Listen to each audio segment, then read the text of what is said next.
now for the Shop Report with Barbershop Jay.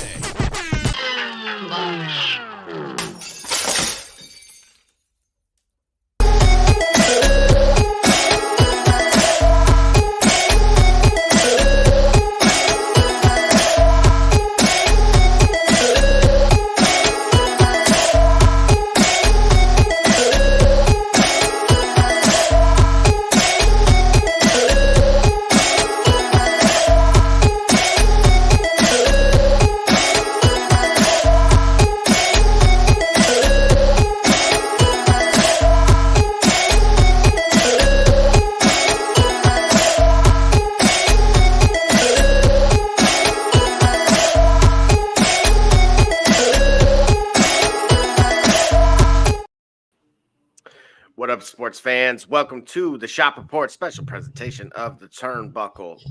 I, of course, am your host, none other than Double J, and we have quite a bit to get into this evening. Despite the late start, my guy to my right, your left, none other than D Gully from the CO Lum Bus. Talk to me. What's going on? Everything's going on. Sorry for the technical difficulties. Traveling on the road yet again. And sometimes when you travel, you got to make sure you do your checklist. Get your checklist, pack your bags before your trip. That way, and no matter what happens, late arrival, early start time, you're always prepared. I didn't quite do that, so had a little bit of a delay. So my bad. I want to get right to it, though. Got a lot to discuss. Yeah, a lot going on. But you know what? First. Yeah. Take that off the screen. I do gotta say this, man. PSA. I'm from the. I currently reside in the city, but understand, make no mistake about it. I appreciate what Columbus has done for me and my family, and the opportunities and everything that is done for me. But I'm Cleveland, okay, born and raised. All right, I'm gonna rep the 216 until I'm no longer here. All right, and because of that, okay, I am also. Part of my DNA, part of the package, you are a Browns fan. Whether you like it or not, I recognize for me, that means that, yeah, I could root for the Steelers because it's tough love, because I want the Browns to be the type of stable, consummate professional franchise that the Steelers are. I want them to be the type of winning franchise that the Ravens are. I want them to be the type of turnaround franchise that the Bengals are. I don't want them to be what they are right now, okay? Secondly, to be a Browns fan today, on October 21st, 2024, is a bit of a conundrum. The reason why is because I, in no way, shape, or form, condone that chant of our quarterback when he got injured playing for the Cleveland Browns yesterday. People have already made up their minds about one Mr. Deshaun Watson.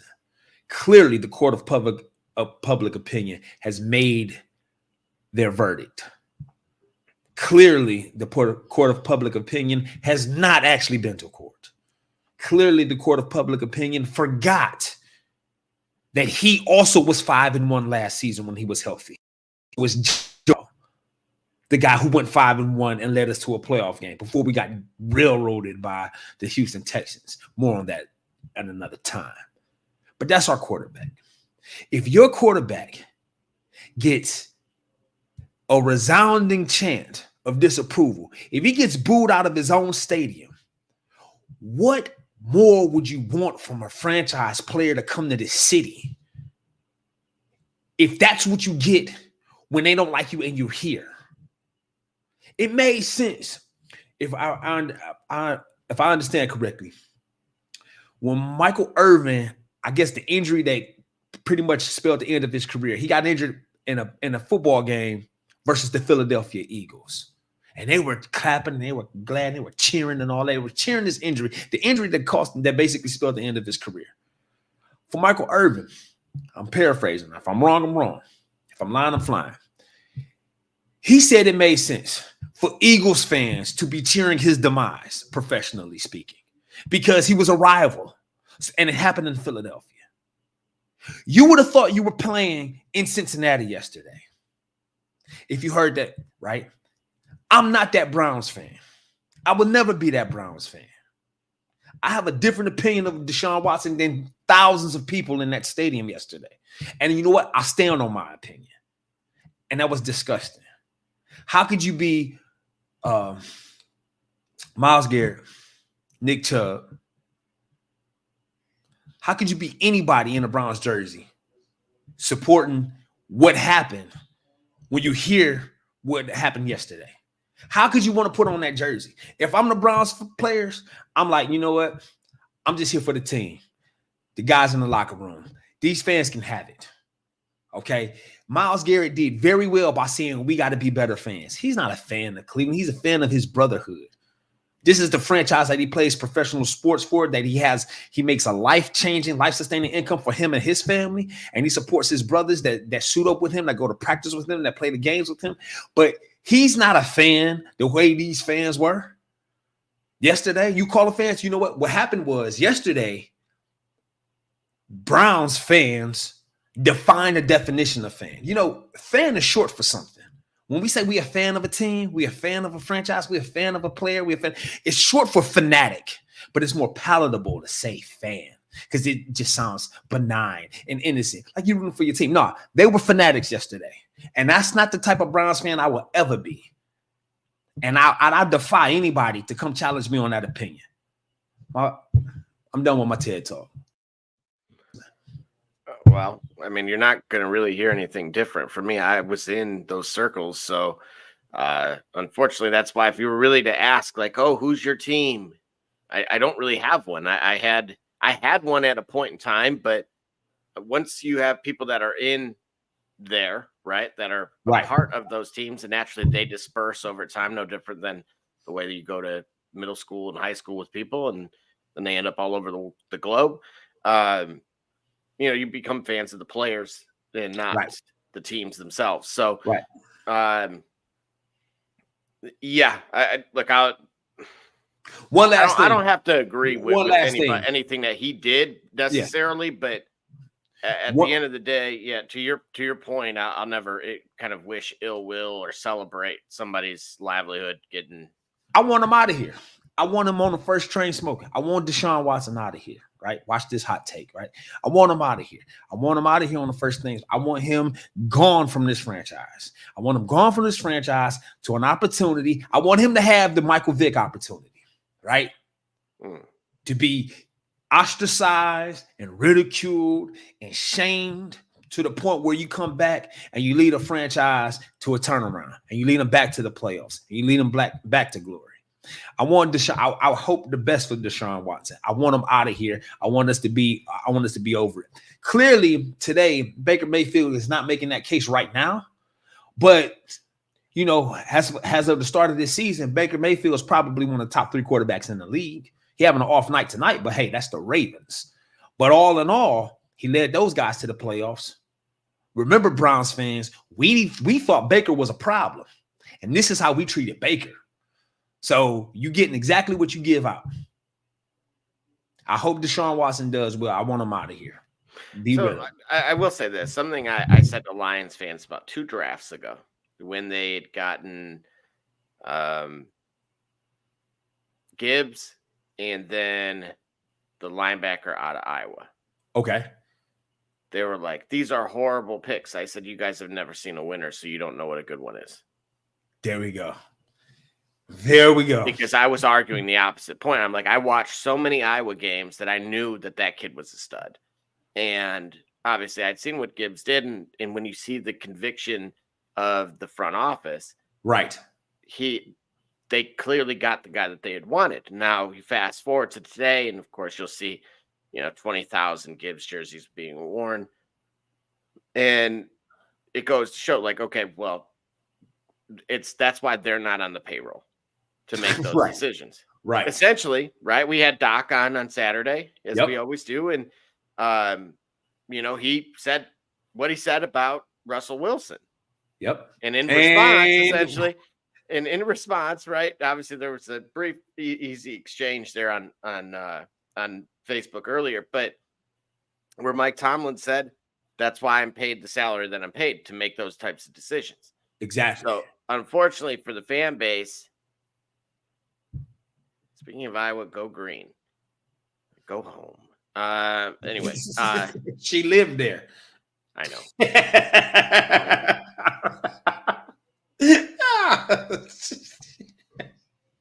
Hey, but I tell you what, no, that'll strike a chord with her. Actually, just when I tell you what, another yeah. thing before we get to the turnbuckle, I know our fans are waiting for us to talk about turnbuckle action, right? Maybe they're not. Maybe they're not NFL fans. Maybe not. But sports is sports, and sports entertainment is in the category of sports because it entertains us. Okay. Perhaps Justin Fields was playing the way he was. And the reason why it doesn't make any sense to anybody is because of how well Justin Fields was playing. Perhaps he was playing at will because even he knew what Mr. Wilson was capable of. And so he was on borrowed time? He knew he was on borrowed time. Because remember, it was an injury that gave us Justin Fields to start the season in the first place. But there was a competition. So the benefit of what we seen was, I would say it. The benefit was, but hang on, but look at the difference, right, of the fan bases. Yep. Did I look outside of Doc? I don't really ever recall anyone on the Pittsburgh side of things saying, "Mike Tomlin, you are anything. You're just making a bad choice." Putting it as like PG as I possibly can. Right. No, they rode with whoever was under center. They trusted in who that. Like, look, as much I love our host, right? But he doesn't trust anything Kevin Stefanski does. Me either. No, listen. Well, that's kind of my point here. Like, look at the pulse of two fan bases. Yep. You absolutely right. I'm taking myself completely out of it, just with the exception of just from looking at it they're completely different lenses. Okay. That same glass half full or glass half empty. Mm-hmm. And yeah, I get it. Cleveland's starving for a winner. They were able to retain the history. Yeah. Unfortunately, in many ways, because the history that came since then, that really was a part of their original franchise. That, to me, they should have started over. I don't remember a 25-year span of futility in Cleveland franchise history until you get to 1999. In the 90s, before 94, 95, well, 95 was the last season. Well, yeah, you had Belichick, yeah. Right. But 94, 93, 92, 91, they had a couple of lean years, but they were perennial favorites to go to the Super Bowl. We just ran into a guy named Elway. The 80s were kind of, the 70s, I think, were a bit rough. But like I said, a 25-year period of futility. No, I mean, again, the only team that could have immediately came to mind would have been the Lions. Exactly. Who are now, but look what the Lions did. And this is what I'm going to point out to you, right? The Lions, when they brought in Sheila, okay. Believe me, people were playing, like Ready for the World. Was it Ready for the World? Oh, Sheila? Yeah. Okay. All right. I wasn't sure if it was Prince. It just sounded like Prince. I don't know. No, it's that Minnesota sound. And go ahead and Google it, folks, for the vibe later. And they weren't sure what to make of it. Now, they wanted the Jets head coach, Dearborn native, the one who just got let go. Yeah. Then it was reported, hey, he interviewed terrible here. Even though he was from here, like he interviewed, I guess, just bad, right? I don't know Rob like that, so I won't say anything negative about him anyway. But because to do what he did to start at Dearborn, at Fordson like that, and go all the way up, is fantastic. He'll get a second chance, no problem. But has the Jaguars? I hope not. No, he'll probably go to Green Bay or back to San Francisco, something like that. Yeah, go ahead. I can see Green Bay actually, but because that's his buddy. They were both on that Dearborn Fordson staff. Okay. And then at Central together, and then to the 49ers. So, but basically, then they hired Dan Campbell.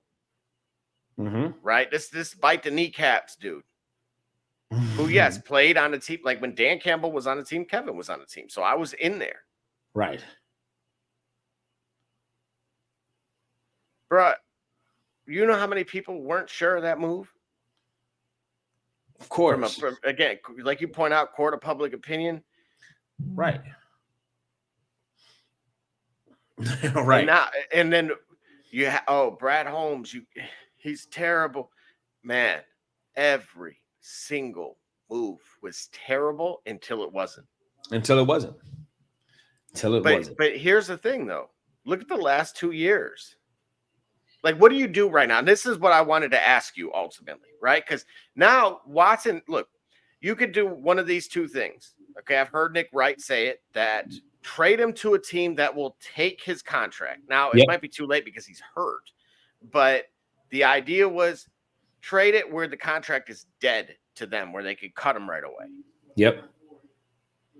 All right, well, being that he's injured, look, his money goes off the books anyway, gets paid out by insurance, at least for the remainder of the year. Right. So I don't want to hear any Cleveland fan from this point on saying, boo-hooing about Watson, because his money is not on the cap. Right. Okay. So see, people don't know that. I think I make sure that cycles for us. What you said, I'd like for you to restate that again and make sure we amplify that so that it cycles for us, because that's important. I think for people to know, especially these fans in Cleveland, worried about that money. Remember, as Barbershop Jay reiterates all the time, what fan is just short for fanatic. Right. Which again, then he typically leads into the Webster's version of that definition to further emphasize that point. In my case, though, I'm going to kind of simplify it to this. Now you have a choice. Okay, DTR is hurt. Yep. If you are Kevin Stefanski, a one-win Kevin Stefanski, who just got Nick Chubb back, do you just put completely all your faith in the emergency quarterback, which is otherwise known as Jameis Winston, who, if you have not seen his clip in support of his teammate, please humble yourself. Yeah. Sounds like guys that know him. Right? Bro, sounds like I told you, I don't have to know him. I don't have to know him. I don't have to agree with any action he has ever done outside of playing the game of football. But being in that arena and knowing what it's like to watch someone's last play, and to know what they did to get themselves up to that point. I'm not talking about from the 6-year-old, little kid, trying to tearjerker. I'm talking about from just, I was injured, and this is what it took for me to rehab to get back to this point, only to get injured again. And now I'm out again. There's a mental part of this that is consistently severely underlooked, because unfortunately they don't really, like, that's not good for the product, unfortunately. Right. To like put it that much in your face with, when you see an injury, you cut to commercial, you go get a refill. Meanwhile, somebody else's wife is running down the stairs trying to figure out what's going on. Right. That's the thing. Most people have never experienced that. I have. Yeah. So I don't care who the person is. If that's they call them the modern day gladiators for a reason. Right. Right. Our host talks about whether he calls it a diaper on her head or whatever, but even if he agrees with it or not, we know what the long-term health issues are that conveniently, thankfully they've been able to fight for a little bit. but there's so many, like there's all those other layers to it. Yeah. So now what do you do? All right, I'm putting you in the driver's seat. Do you just ride this out with Jameis for better, for worse? Or do you say, hey, Indianapolis, what do you want for Joe? Or, hey, Atlanta, what do you want for? Oh, no, that's over with. That's over with. I don't think teams, you know what? I don't know. I'm telling you, man, the fan base really effed that up. Who wants to come here? Now? Who wants to come here now? Who wants to still be a part of this now?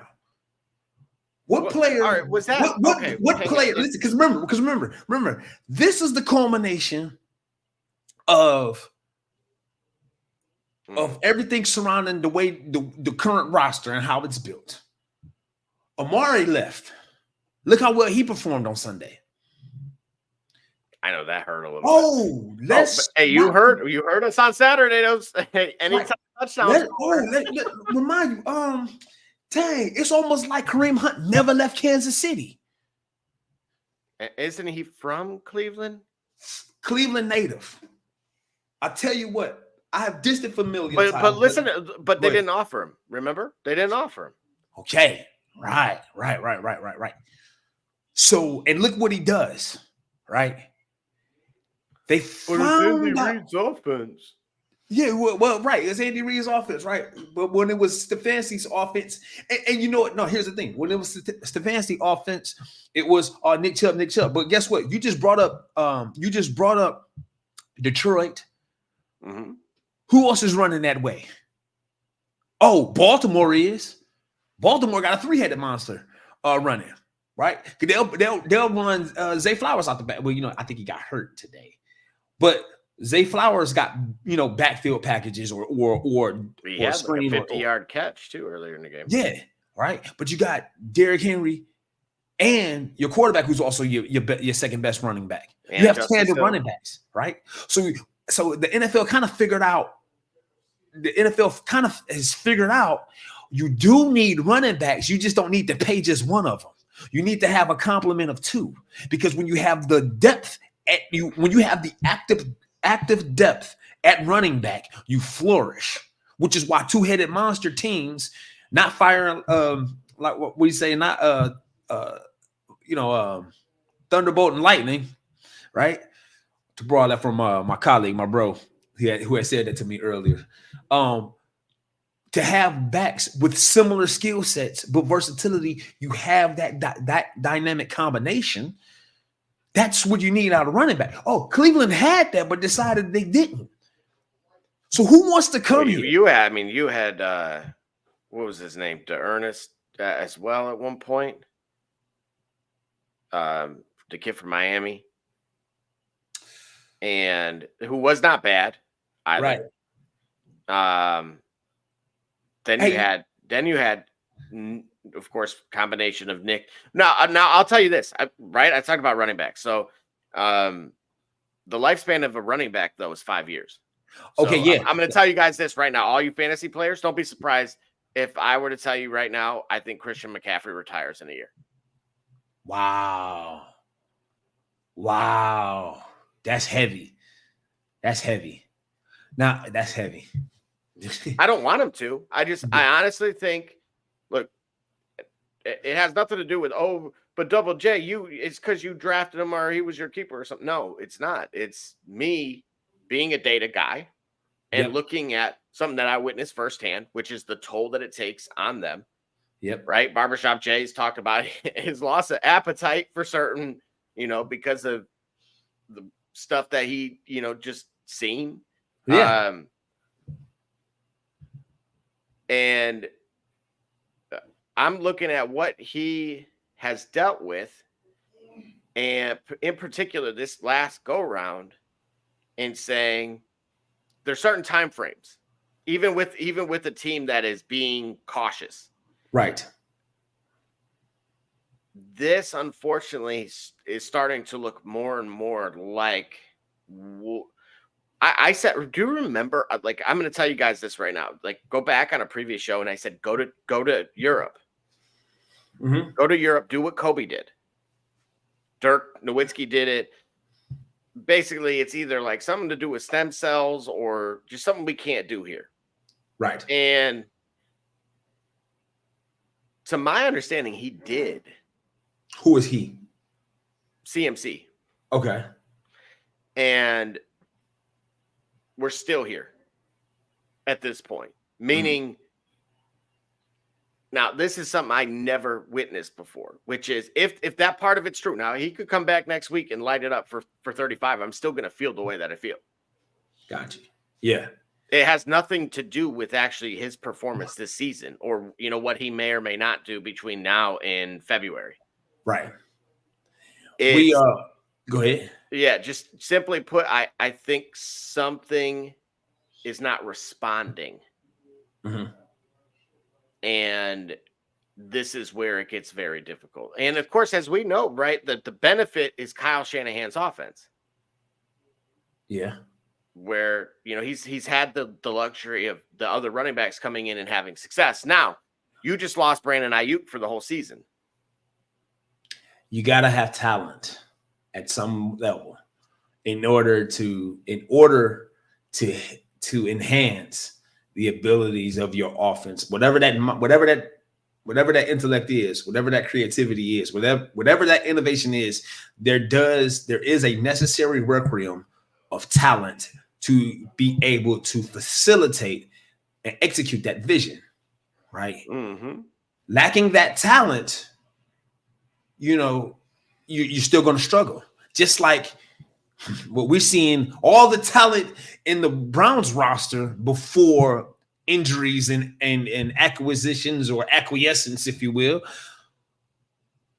And conversely, if you have talent but unable to make use of it, you are in the same boat. And listen, real quick, we got to bring this up. We got to bring it to a boat because we've been on this way too long. I started because I was hot about what I saw from what I heard from the Browns fans. I was, like I tend to say, I was unreasonably angry and unreasonably attached to that response. But this is what it gets you. These are gladiators. For our entertainment, you mentioned the phrase gladiators because this is what it is. It's modern day gladiators. They give their lives for our entertainment in a real way, just like what we talk about on the turnbuckle, right? Which is what we do on Monday nights, and we got to bring it forward to what our fans are coming to expect from us for tonight. So, our fans expect us to talk about people putting their lives on the line in a very real way for our entertainment, right? Right. You brought foremen up two and electricians, foremen and electricians and steel workers and mill workers and coal miners. They put their lives on the line every day for our lights, gas, buildings, and houses, right? Absolutely. And it almost makes sense. It does make sense, and that's a very meaningful sacrifice or risk that they're taking for our livelihood. These guys are doing it just for us to laugh and for us to talk about you deserve it because he gets injured. All right, bet. You an a-hole to the people on your shift and you tear your ACL trying to lift up a pallet or something like that. Yeah, do you deserve that? Yeah, if your subordinates or whatever, we're talking about you deserve that instead of helping you up.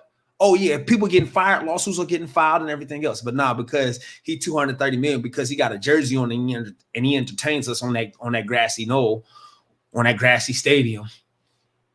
Oh, it's okay. It's acceptable.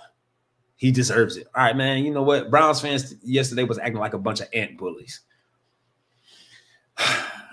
Thank you for letting me get that off my chest. Sorry, fans. I had to get there. I couldn't let that sit.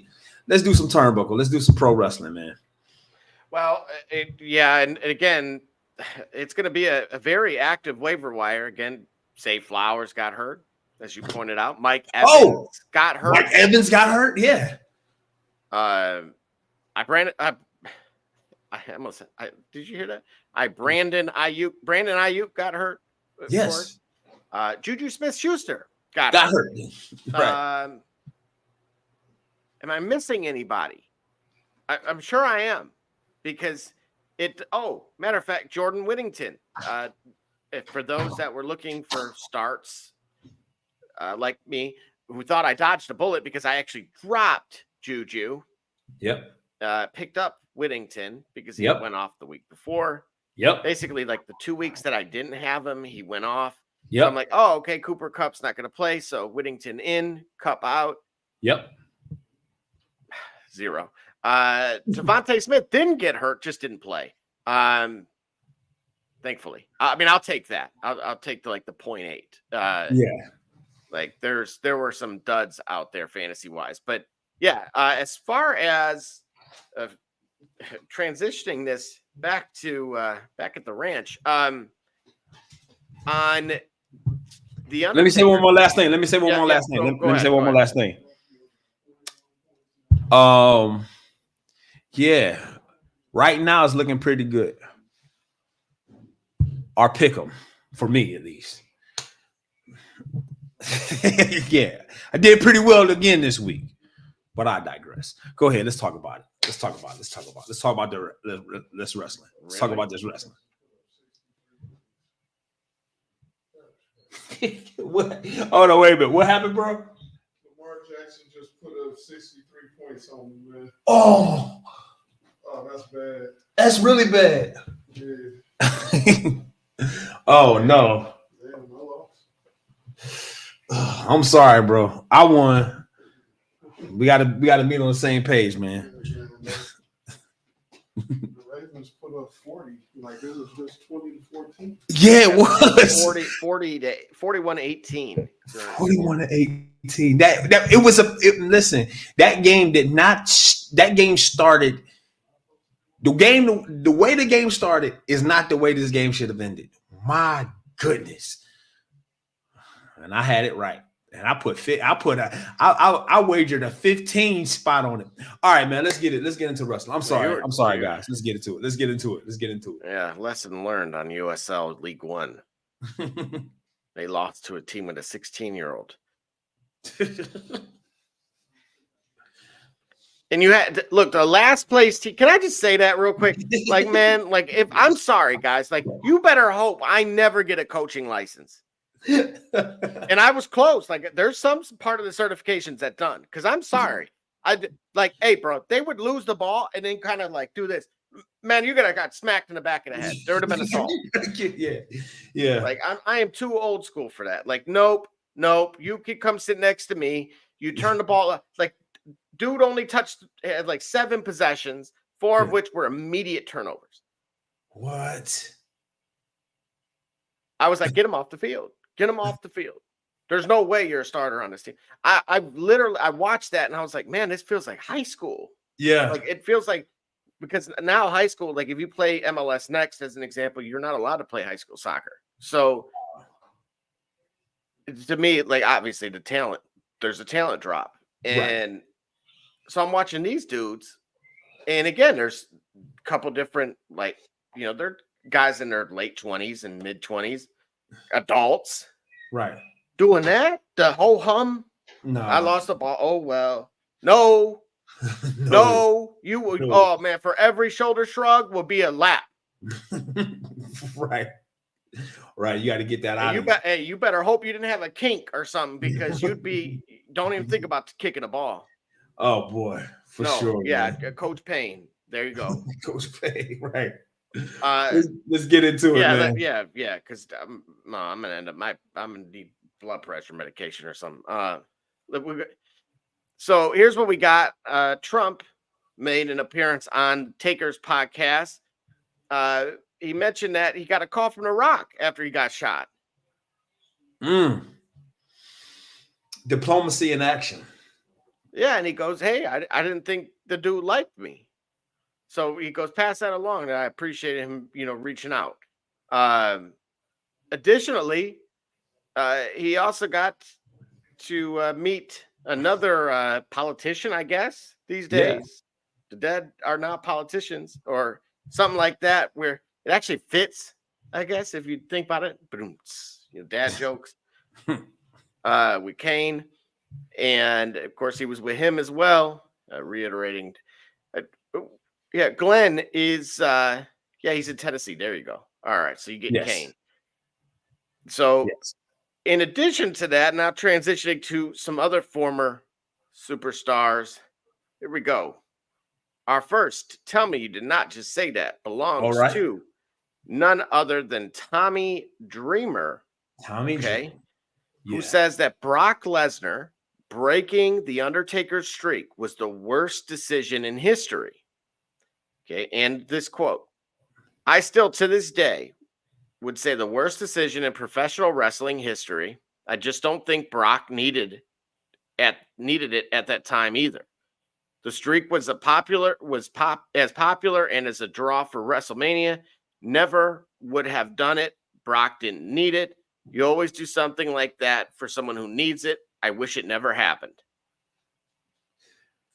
I'm glad you read that quote in context. The problem that I have with Tommy Dreamer statement is that he says it's the worst decision in history. You know what? In context, I agree with him to a large extent. Brock didn't necessarily need it.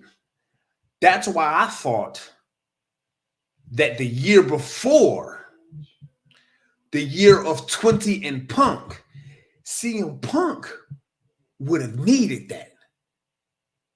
Brock didn't necessarily do it. The big however is,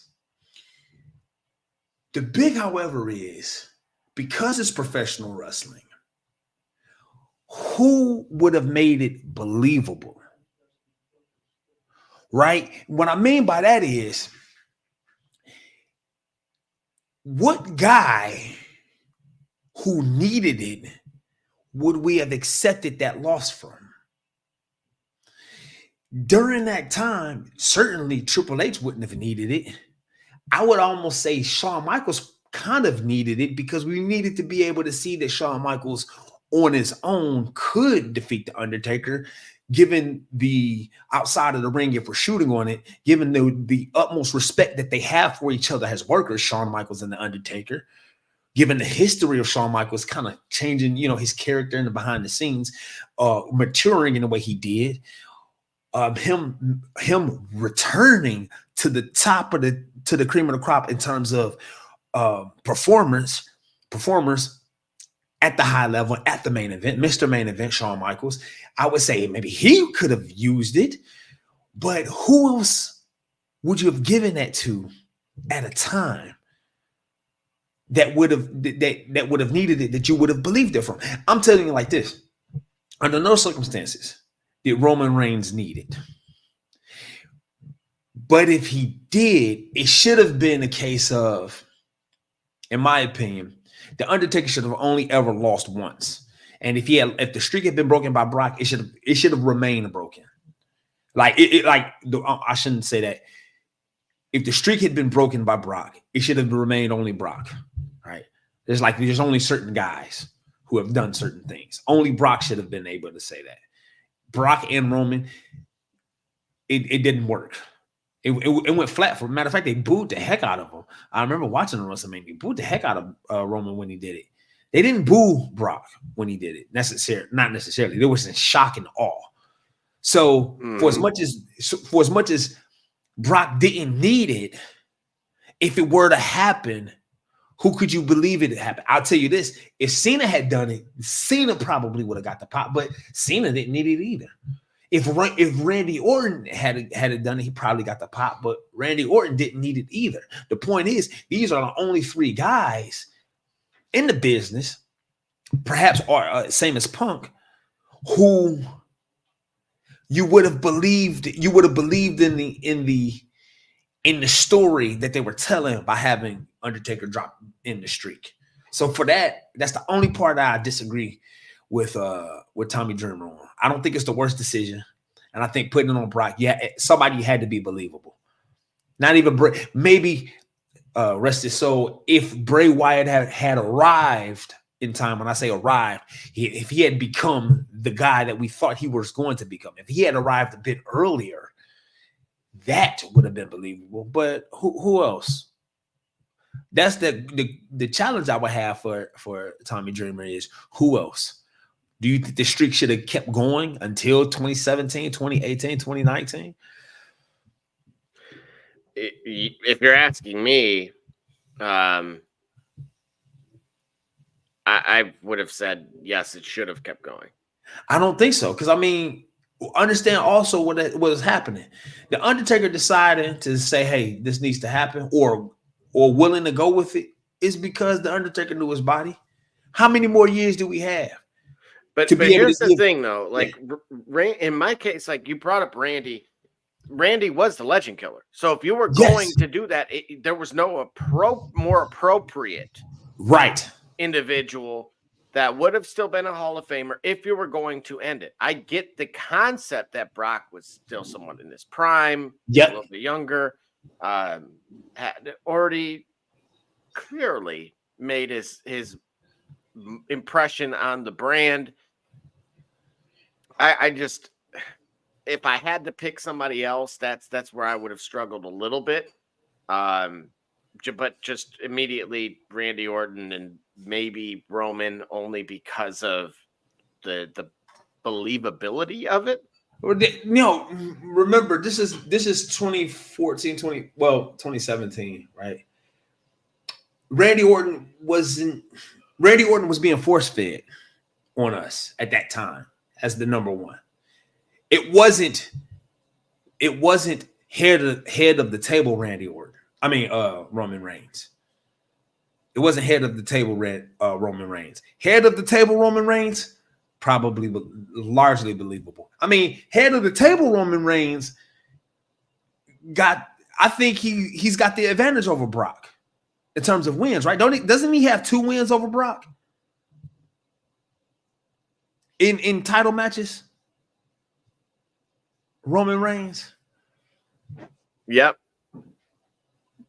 That version of Roman Reigns would have been believable, but it's about what does the landscape of the business look like at the time?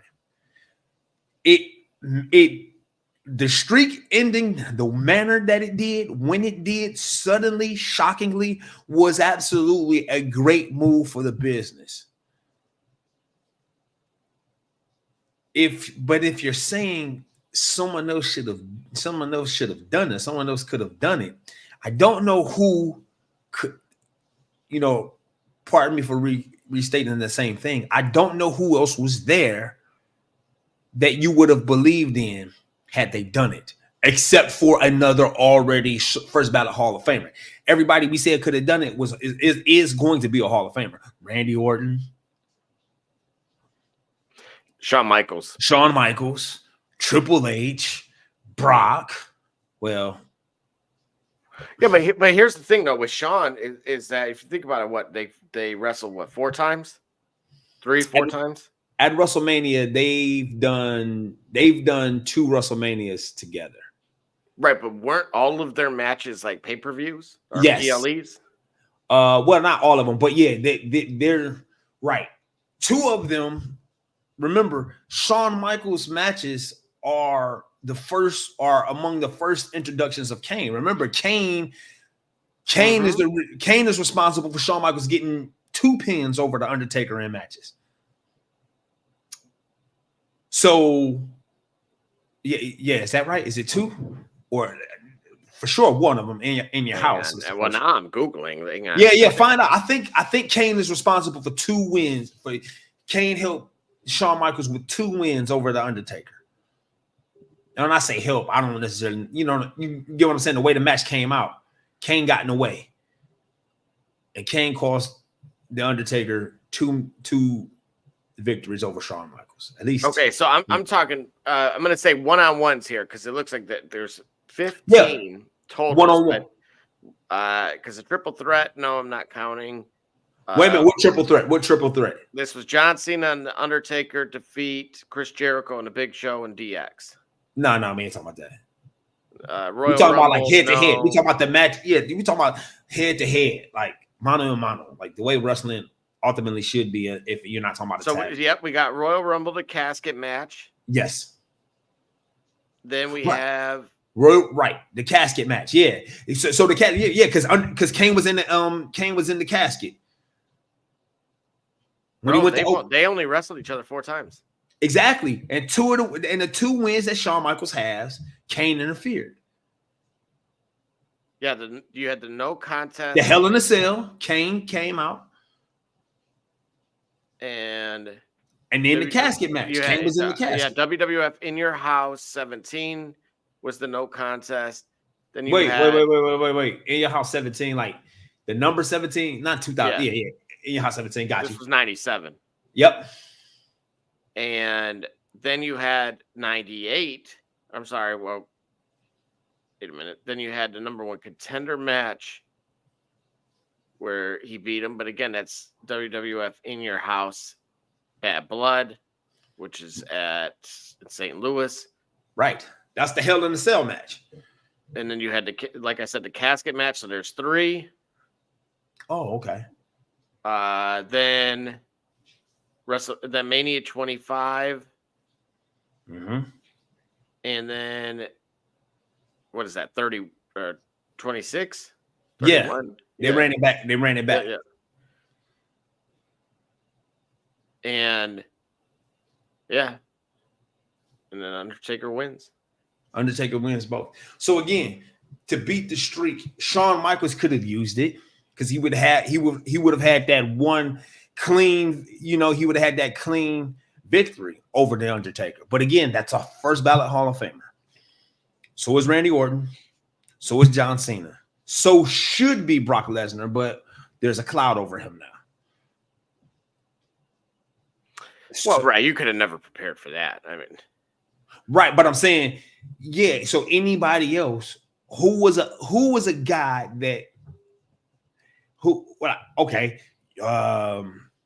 heck, it should have been Sting. Be honest with you.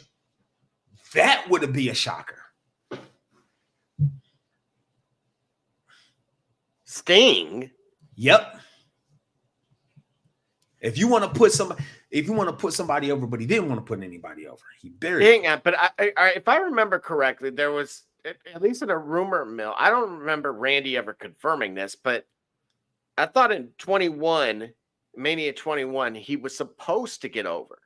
I think that was the case. He was supposed to, but I guess they changed. Randy declined. That would make sense. I think that's the story I remember. So this is where I have a problem with it. That's kind of the why. If the legend killer declines to kill the legend, then you can't let somebody else kill the legend. Why can't you? He declined. Listen, the streak had to be broken. No, it didn't. Yeah, it did. If it did, then bring him back as like a bag of bones and have him, cement someone else's legacy who's now about to surpass him. Who? Well, again, that person probably isn't even born yet. Right. I see what you're saying, but so oh no, somebody's gonna come interfere and during this in order to try to prevent him from beating the streak, and then the ultimate pop. Yeah, despite him being like looking like the old man from Family Guy with a walker. Oh yes. Oh, rest in peace. Yeah, right. Doing a tongue. Rest in peace. Oh no. yeah, bro. Anyway, can't do that. So right. Nevertheless, look, I don't necessarily. I won't go as far as to say it was the worst decision in the company. It wasn't the worst. It wasn't the worst. It was not the worst. Look, I challenge that when David Arquette week is a WCW heavyweight champion and Vince Russo is a WCW world heavyweight champion, the streak being broken by a freight train by a character of the caliber of Brock Lesnar is not the worst decision ever. As long as those things exist, there's no way that what we saw, the believability of Brock beating the Undertaker, the real world implications of the Brock beating the Undertaker. There's no way that's the worst decision ever. I disagree with Tommy Dreamer. No, and again, I challenge that every week with Name That Superstar. Yeah, right. So just keep that in mind. All right, tuned for tonight's. I'm just struggling with those. All right. So, diving into our next, tell me you did not just say that. Yep. You see those two up there? I see no two up there. You do not? Oh, I see. Oh, yeah, that's right. Yeah. That's right. My bad. There you go. Yeah. Oh boy. Paul you- Levesque and Vincent Kennedy McMahon. That's right. That is correct. And there is another. Tell me you did not just say that arises from those two. Mhm. And it actually comes from none other than Triple H's longtime friend and Click member, Kevin Nash. Oh, really? You? So he said it on this week's podcast that Triple H would have left WWE by now if Vince remained and was not removed from his power. So I'm going to read you the quote here. My whole thing is, it's just like, who's the greatest of all time? It's just like you know, absolutely there's a 1A and a 1B. Whether you're a Flair guy or you're a Hogan guy, then there's the business aspect guy. Is he talking about me? Anyway, and I say the best run of anybody would be Triple H from all standpoints of the business. There's no comparison. Nash continued. I think one of the reasons is because he's so good at what he does on a daily basis. As soon as he got his hands on the controls, bleep, expletive changed. The product it was just night and day. Then Vince almost tried to kibosh it and went through all that bleep again. I think at that point, if it wouldn't have went the way it did, I think Paul would have walked. Steph already had. I mean, we never had the conversation, but I know Paul. I mean, I've talked to Paul about some other things. I know some other information that made me feel really good when I heard how Endeavor TKO felt about Paul. D Gully, what the heck do you say to that? Man, you know, Kevin Nash, I've got a buddy that reminds me of Kevin Nash when he speaks. You know what he's saying, but you don't know what he's saying until after he said it. And after you still gotta, it take a couple of takes before you kind of comprehend what he's saying. Like, I heard you quote him word for word. I'd have to hear Kevin Nash in this vernacular. I have to hear Kevin Nash in his speech to really grasp what he's saying. If I understand correctly, he's basically suggesting that it had come to a head. Paul's vision for the business would have not been allowed had Vince McMahon remained. And so Paul, almost like Shane, would have left. So, pardon me for restating the obvious in terms of repeating what Kevin Nash said. I just did that just to make sure I could verbalize and I can understand what he was saying. I find it hard to believe that Paul would have left. But again, he's privy to a conversation with him and Paul or him and Triple H. So that's very real. He could be coming from a real place. Like, yo, I know what my guy said to me. And in so many words, he would have left. Now the question is, would he have been in the AEW, or what would he have done with that? Because here's what I can understand about Paul Levesque. I don't know what he does outside of wrestling. I don't know what he does outside of sports. Does he play pickleball? Is that what you're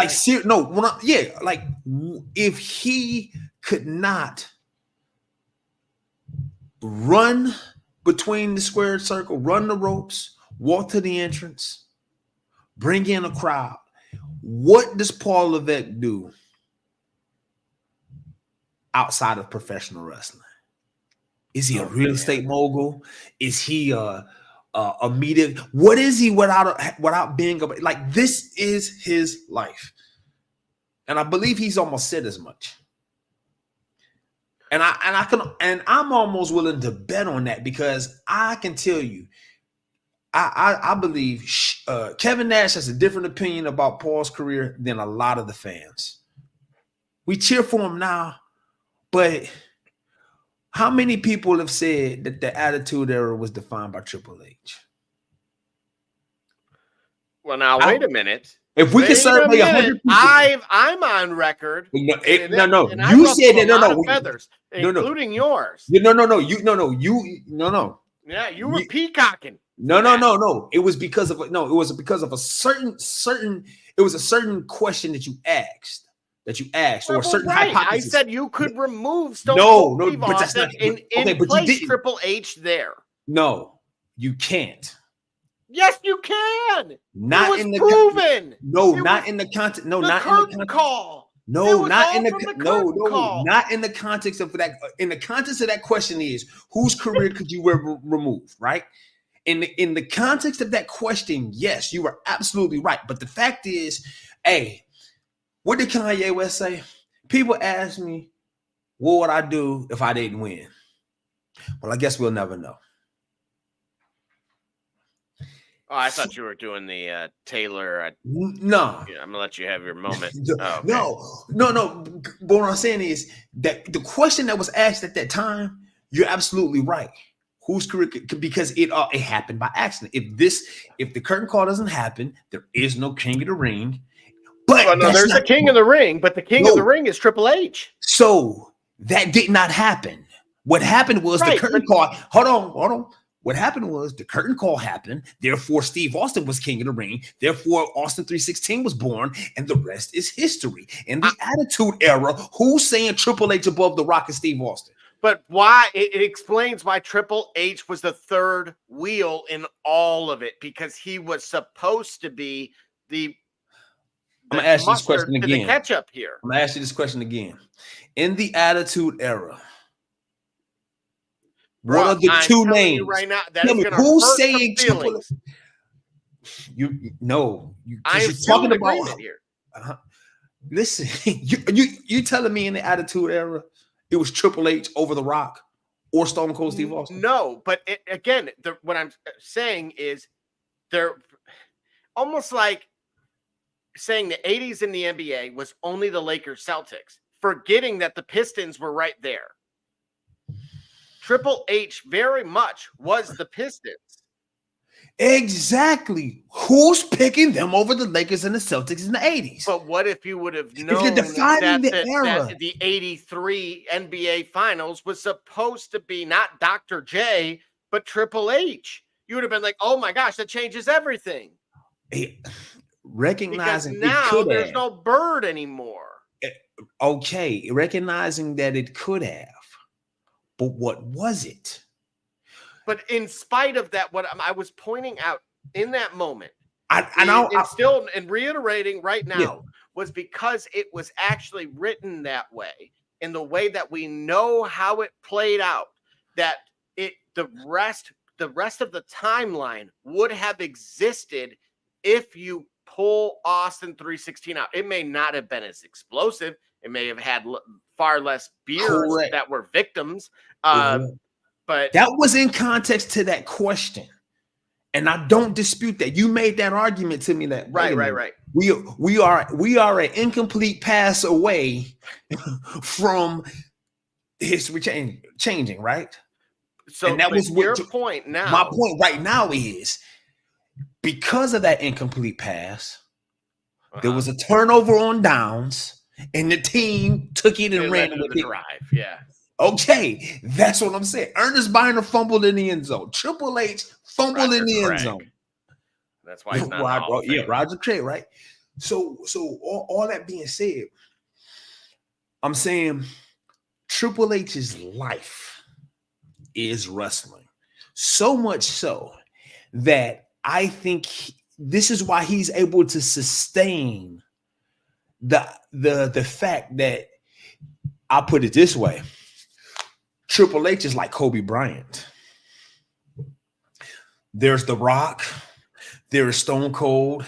There is Hulk Hogan. There are all of the guys that people will say is the greatest of all time. Triple H is never that guy.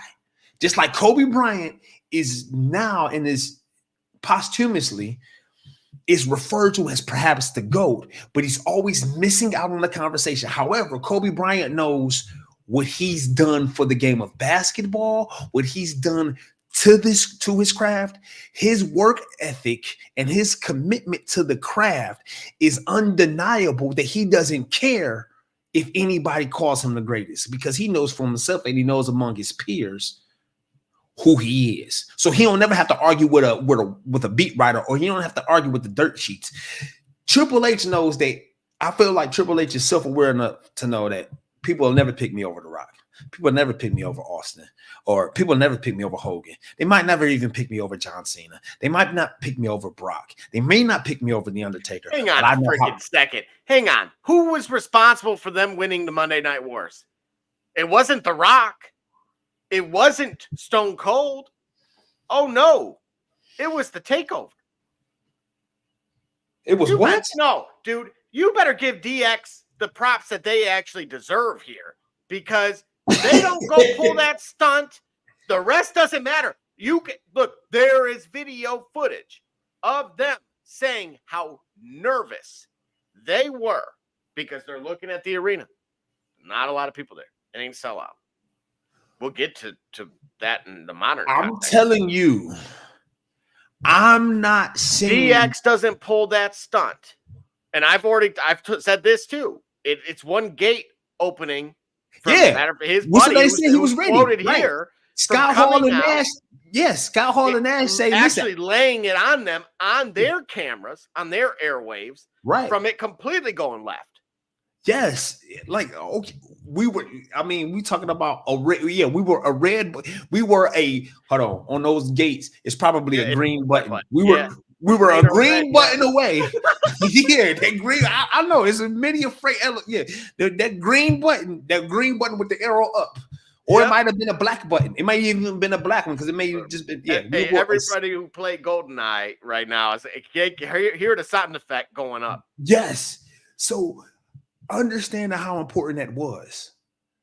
That moment was to the Monday Night Wars, to the entire legacy of professional wrestling, or to WWE's legacy. I recognize that. What I'm saying is Triple H, I think, is self-aware enough to know people won't put him where he should go, but he's okay with that because he knows his importance. Defending his honor.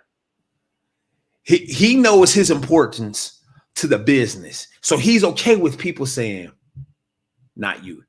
Like I said, Kobe Bryant never cared who said he was the GOAT. Kobe never was sitting where Jeannie Buss is, and that's the issue I have with that. Even Mike tried his hand at that. Wait a minute now. Wait a minute. Time out. Whoa, where we going? Where we going? Well, yeah. We don't want my take on that. We walking that line, boy. Walking that line. I'm certainly tight-roping. Man, listen. What I'm saying is Triple H knows. I believe he's aware of where people rank him. And I think he knows that. And I think he commonly wears that as a badge of honor because he knows his contributions to the business that others get credit for, perhaps even like you. He knows what it cost him for that curtain call, and he knows absent that curtain call, we may not even know who Austin is. So he is self-aware and self-assured, like I know where I'm at in this business. Look at this man's contributions outside of like his immediate impact, right? Because like you just pointed out, despite him not being king of the ring, him being essentially crashing that party, still in spite of that. Yep. His role in the rehabilitation to some extent of Shawn Michaels. Yep. Okay. Well, I mean, like I could stop there, right away and just be like, well, wait a minute. That certainly would have a completely alternate timeline. Hello, Dave Bautista. Right. Like, who was more? Ask Dave Bautista who was more instrumental. Obviously, he's going to point to Flair and he's going to point to Hunter. Yes. These are Randy Orton. Imagine that, Randy Orton. Like I'm sitting here, and you like I get it. The guy to his left, our right, may have been the literal puppet master. But what this dude was probably the best unpaid general manager that ever existed. Perhaps. Yeah, perhaps he is. Perhaps he is. Because look, if this is like we've watched, like, and we've credited Eric Bischoff with dealing with too much, honestly, but he couldn't handle the personalities like that. Right. Hunter was paid as a wrestler. Yeah. And like, if you ever want to know the character traits of an effective leader, one of the things right away is managing personalities. Yeah. Correct. Managing. Yes. Yeah. I think that's the ultimate trait, because when do you have time to do anything else? Once you get to this level, when do you have time to do anything else?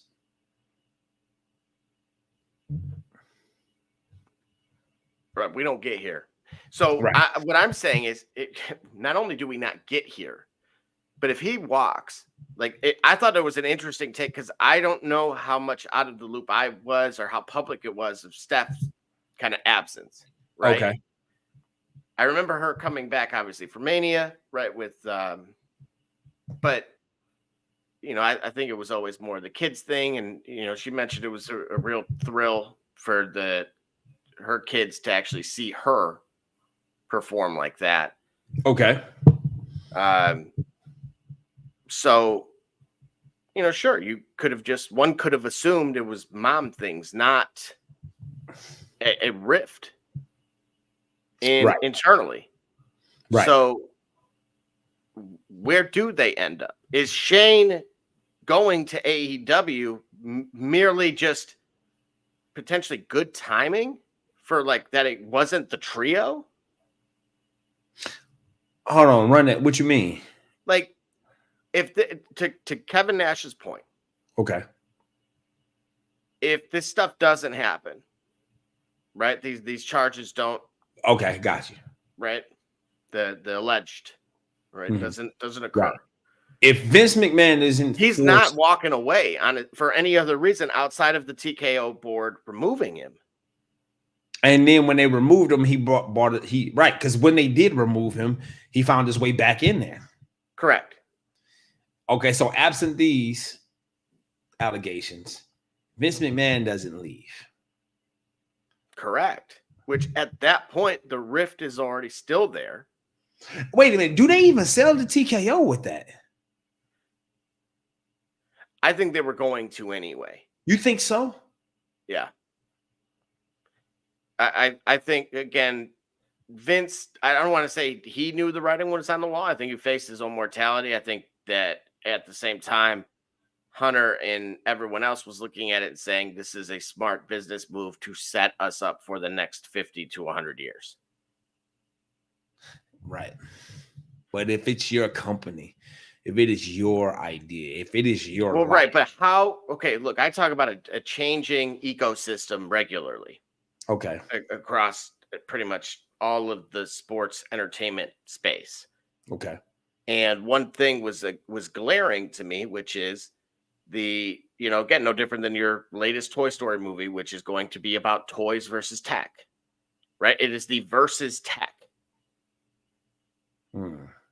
So we are quoting regularly, whether it's somebody's take or a leaked image, that you're now battling what you didn't have to face very often 20 years ago. Okay. And you're not competing for attention the way you had to 25 years ago. And so to me, the deal was somewhat inevitable, because not just because of, I look at the WWE network as something that was somewhat ahead of its time. It was a little premature. Right.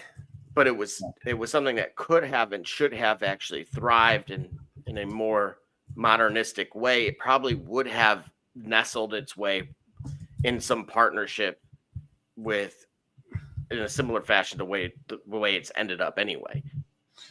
Right. So again, the point of all of that is, we're at a point now where I think, yes, Hunter would have ended up outside of WWE. And potentially, and naturally, Steph would have followed suit, and of course, Shane would have absolutely been all elite. And part of really what makes the way I feel here become so relevant is I'm going to show you something. So right away, NXT, what started as again, I want to say they're on like episode 3 or 4 on the CW. Yes. Now, I'm not going to knock that network at all because I find myself on weekends regularly watching insert sports thing here. So, Okay. Again, if it's the right program, I'll watch it. So, I don't believe it has anything to do with that TV deal, but instead, that's them booking the old ECW thing. Okay. Now, again, we're a couple episodes into the CW deal. All right, why I'm pointing this out is right away some of the things that begin to come to mind that I don't think is being really talked about nearly enough is the fact that attendance, I said an emerging landscape, right? Okay. And a rapidly changing ecosystem. All right. So I'm going to show you this right here from Dave Meltzer. Here you go, Gully. NXT did 639,000.18. Basically back to USA Network numbers in week 3 on CW. Yankees game did a 1.28 on cable. NXT beat Fox, but lost the other networks. All of those people who got furious and insulted me week 1, when I said this thing would happen by week 4, you certainly can and won't apologize or learn that this is my field. And of course, here's AEW's numbers with the baseball playoffs. Okay, see, this is where I'm going to keep going here because I'm not done. I'm not even done yet. All right.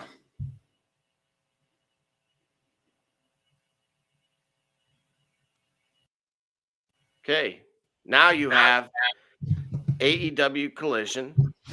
Okay. This is in Cedar Rapids, Iowa. And this is from 4 days ago, Gully. All right. This is the available seating.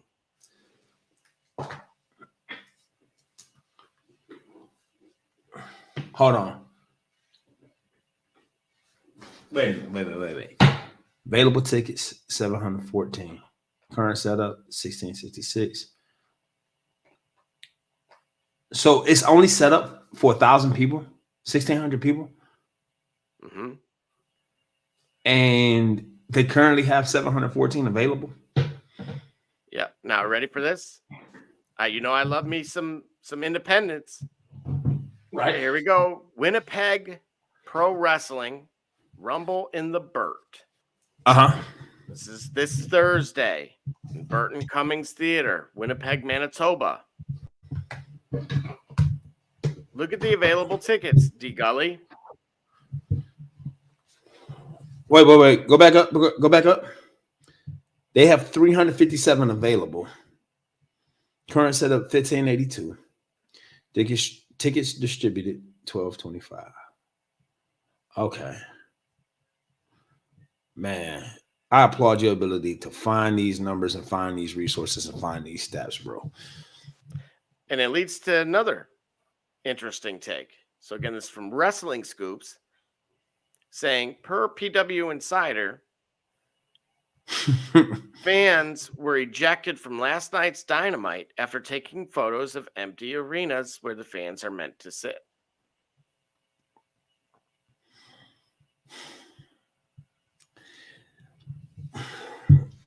Okay. So, do we have a problem to pick? Do we have? All right. Don't be a mess. Nah, you got it. You got it. When they film, all right. So when they record shows from ECW, is that because it's gonna stay there, or what does that mean? Like, is NXT planning to travel?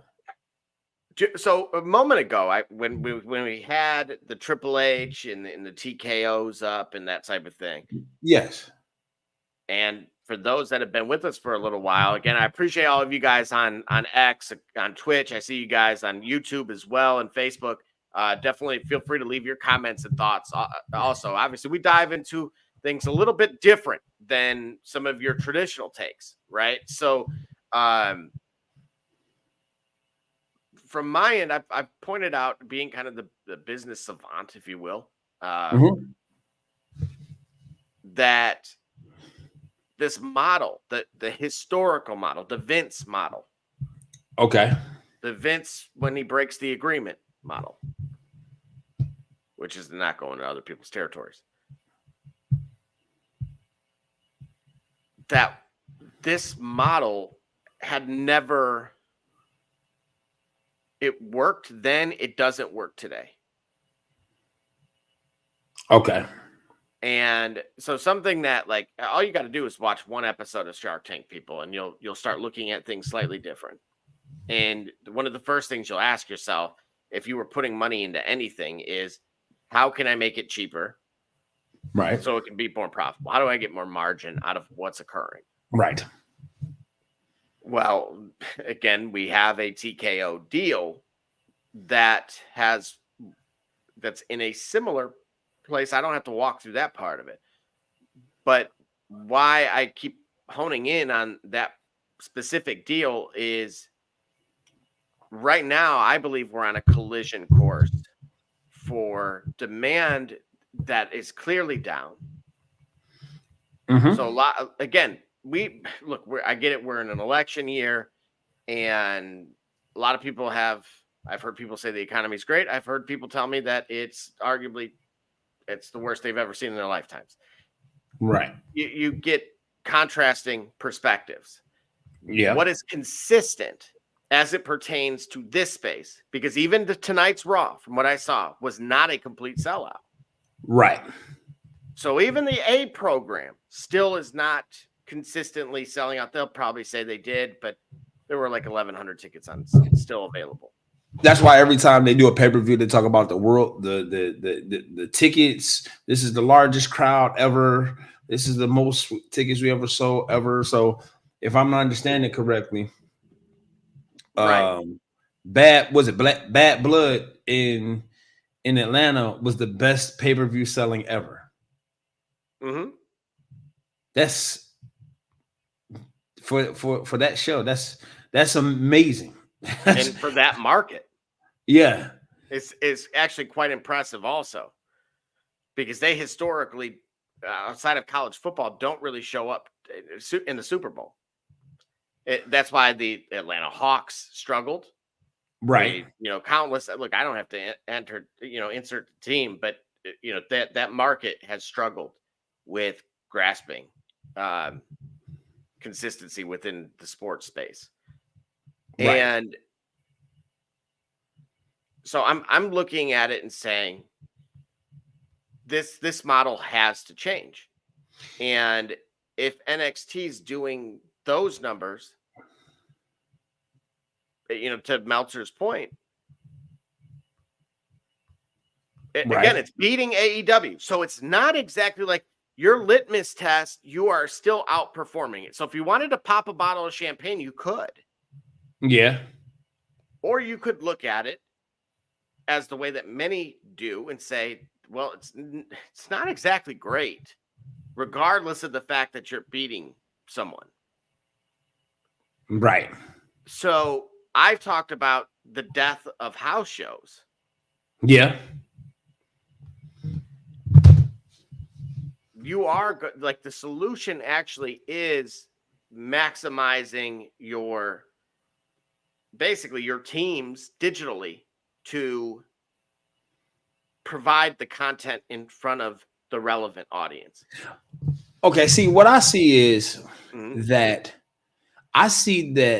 this is the product of an expansion of the product. And we talk about sports entertainment, professional wrestling, and newer, innovative ways to attempt to get an audience. So I see this more like I don't look at it as a sign of trouble. And I guess that's probably why I'm not an executive. I'm not in a boardroom. I'm looking at it like, oh, okay, there's a lot of new activity here. There hasn't been stasis. And in a fickle market, a fickle industry, in my opinion, such as modern day TV media consumption, 4 weeks tell you what? How you gonna hit on that? How many people really got CW? I only knew, for what it's worth, I only really recognized CW or Raw was going to, or WWE was going to have stuff on CW. I only knew that because I watched Family Feud reruns from 7 to 8 on the network. When else am I watching CW? Well, I told you there's some games on there. I watched some NWSL. I watched, I believe, USL soccer. I watched. You see me watching USL soccer? I watched college football. I don't even know Division I college football. Division I college football? Yes, sir. Who? So shout out to the CW execs. No. What teams? What teams are you watching? What teams are you watching on Division I college football on the CW? Tell me, what team are you watching? Hang on.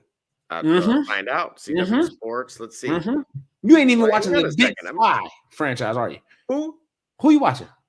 Well, the Inside the NFL, matter of fact, is on there. ACC and and what's left of the Pac-12 are on there. Ooh, it's like, you talk about the people at the party who don't have rides home. That's what you talk about, bro. Hang on, bro. Every now and then the torta. Never mind. Right. He's talking about people at the party who don't have rides home.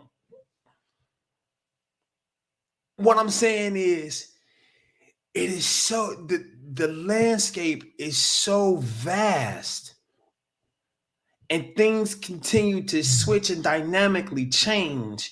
You don't have stasis, and lacking stasis. And when you have stasis is where you can reliably or more reliably understand the effect of a behavior in an environment.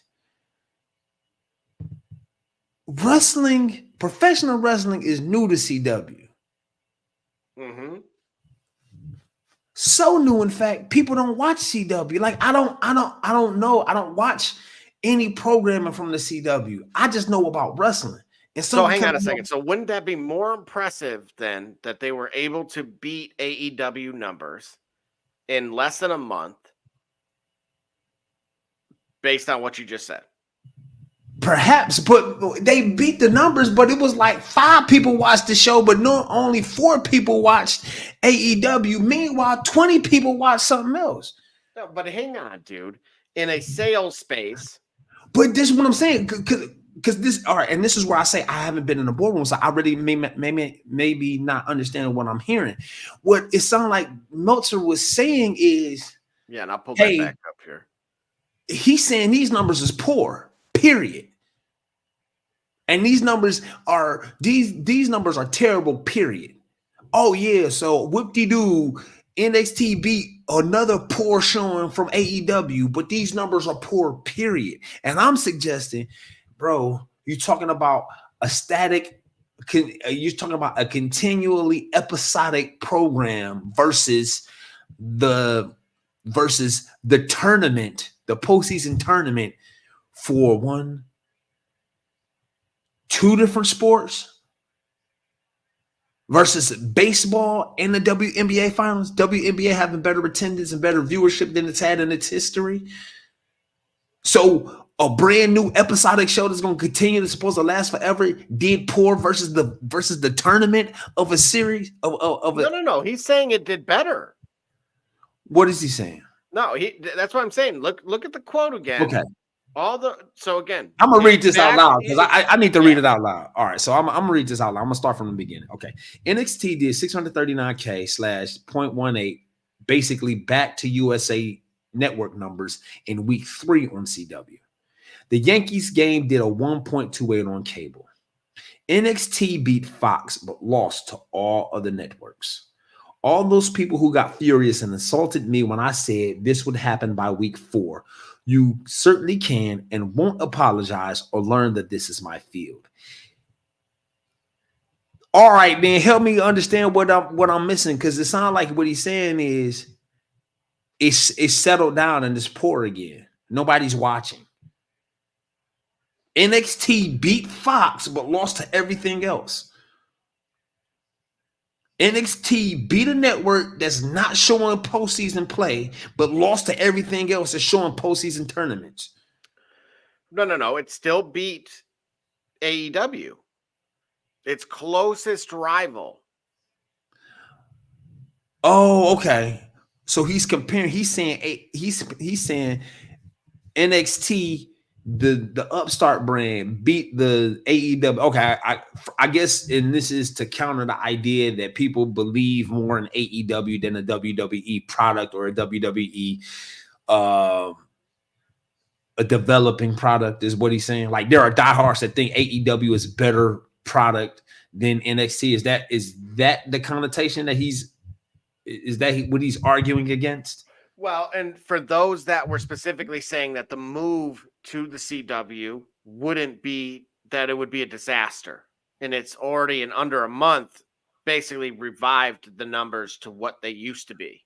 Okay, all right, so scroll down again. So let me read that second tweet.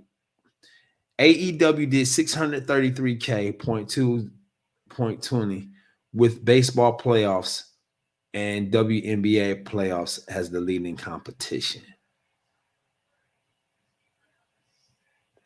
NXT did 639.18, basically back to USA Network numbers. And we see, that's where I'm confused. This isn't my field, because I'm not understanding what his argument is. I know you trying to make it make sense to me, but I'm reading and seeing something that you're not seeing. 639 versus 633. All right, so I see that comparison. All right, cool. So NXT beat AEW, but then he loses me where he talks about, all right, NXT didn't beat He's nothing saying else. that in spite of a switch of provider, okay, it still was able in under a month to go on and beat its rival. Okay. That, to your point, would have been a lesser than.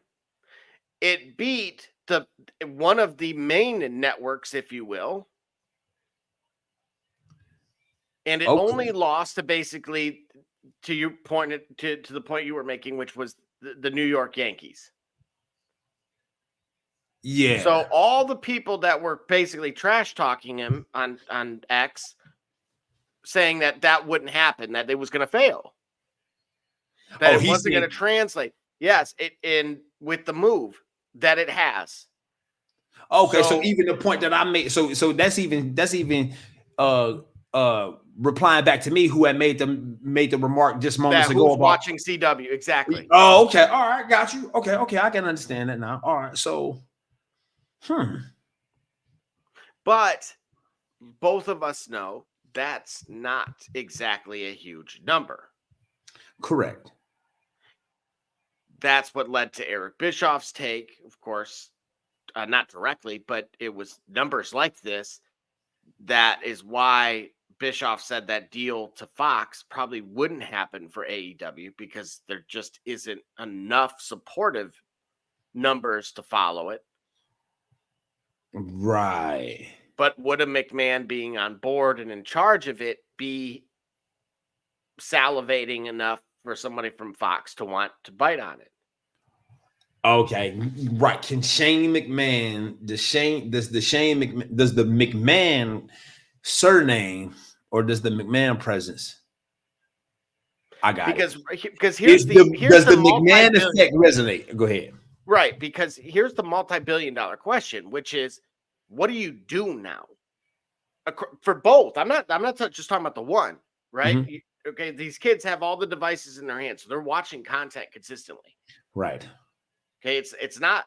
Sadly, our time has came and passed already by technology years. It's like dog years. Yeah. So we're talking about Gen Z, Gen Alpha, and keeping their attention. Got you. Forget the X's and the millennials. We're done and dusted, dude. We're the boomers now. Got you. So the reality of it is that's like what used to work. In spite of this maybe looking good on the surface, you still have to deal with these realities, which is what would have been not even, this is Collision. It's not a house show. Got you. Yeah. 1,600 people? Then you're booking venues like this. Like, don't get me wrong, there was some brilliance and there was magic that occurred for ECW in those small venues. Right. But this is why I'm saying it is one domino further to saying, okay, if this is our ceiling, 639,000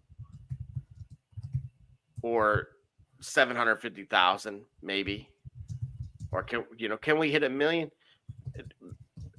This is why I said you have to start really making a deeper effort at blurring the lines between the programs. Got you. So more main roster talent on the show, more appearances. Basically, if you like this stuff, you're gonna either go see it or you're gonna end up going and seeing your regional stuff with the only opportunity, like, because they're booking venues now, dude, like this one with like 2 weeks notice. That's a whole nother aspect. It's like this isn't not like, oh, we'll be in Detroit in December. Yeah. Oh, okay, cool. Like, I got time to plan and get my stuff together in order to get these tickets and go. Right. No, I think that's part of the issue, is that I'm not going to blame macroeconomics here. Instead, I'm just going to leave it as they have the same issue, but are facing it a little bit earlier, similar to hockey, similar to baseball. Yep. That they now have to figure out how to captivate. Like, this is not just a legacy thing. Oh, Gotcha. my dad watched wrestling, so I'm going to. Because they have to deal with the part that we didn't, which is, oh, I'm watching Drew McIntyre on his Twitter right now. Right. He's not hurt. He's in Thailand. Again, that's just an example made up, but they could see behind the curtain. Sure. And they're already dealing with the same things that we did 20 plus years ago. Right. So there's a tug of war occurring that I wanted to I'll get your final thoughts on it as to where you think, like, are we one step closer to parking the NXT bus at the Performance Center and just having it live streamed on either some combination of the CW or on a Netflix near you at some point. I do think we're closer to that.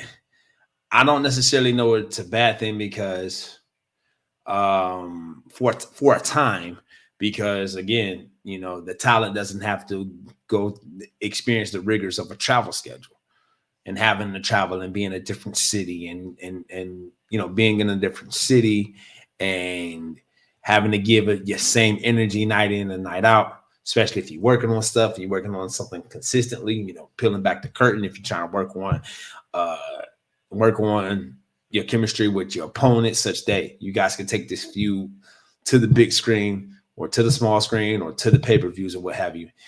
Being in one place has its obvious benefits and it does have its drawbacks. I think they're closer to leaning towards having a more consistent like setup, tent or regional a venue, so that way they don't have to travel as much. I think it'd be healthy for the business, or at least for the talent. And by doing so, maybe they can find ways to build momentum for the PLEs to really sell those. Instead of thinking, "Oh, wrestling is always here. It's always here every other week. It's always here. So I'm just going to miss it because it'll always be back here." But then the ratings don't suggest that. And the ticket sales don't suggest that. So they don't come back. That's how I feel. I think it's like an ebb and flow. This is the season where things have expanded so much. Now it's the season of contraction. Like everything you're saying to me reminds me of when I was growing up and I was watching Saturday Night Main Event, or not Saturday Night Main Event, WCW Power Hour. Filmed, it seemed like, from a live studio audience of like 74 people, at 6:05 on Saturdays, right? We could be moving towards the reemergence of that. And like you said, with the streaming, right? With the streaming element, the pandemic did help to reimagine how in which we consume, or the ability to reach an audience. Live streaming, that's pretty new wave. Like, I think there's novelty in that. There's niche in that. There's cool in that, in a sense. Maybe that's worth exploring. But all of these different venues and organizations and ways to access it, while it can become confusing, eventually with some consistency, you'll be able to have different ways to view your product. And I think it'll be helpful. But it is a pretty precarious time right now because it's so much and it's everywhere. And people are not really paying for it because A, they ain't got it. You've seen this economy. And B, if you wanted it, where do you find it? And it's hard to find. You see what I mean? Oh, 100%. And so with that being said, we will take our first break and then we'll jump back in. We're going to throw a question here at Gully and then dive into tonight's Raw. And so we'll see you in just a few moments. Cleaning the cracks on your pavement surfaces can take hours and be torturous on your body. Until now. Bicracky Weed Removal Tool was designed specifically to clean pavement cracks in a fraction of the time, all while standing up. Bicracky's patented design incorporates a two-sided steel blade and is encased by a durable fiberglass shell. Simply use the large end to clean big gaps, then rotate and use the small tip for narrow gaps. Made in the USA, Bicracky eliminates weeds to the root and is environmentally friendly. Bicracky. Save your back while you clean your crack.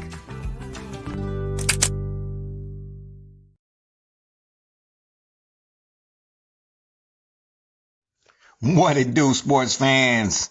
It's your man BSJ from the Shop Report. And guess what? The shop is now open for business, baby. If you're on Facebook, go to our fan page, The Shop Report. Click on more and then shop to view all products. Or if you're on Instagram, click on the shop tab to see all our products. I mean, what you want me to do? I'm selling merch here.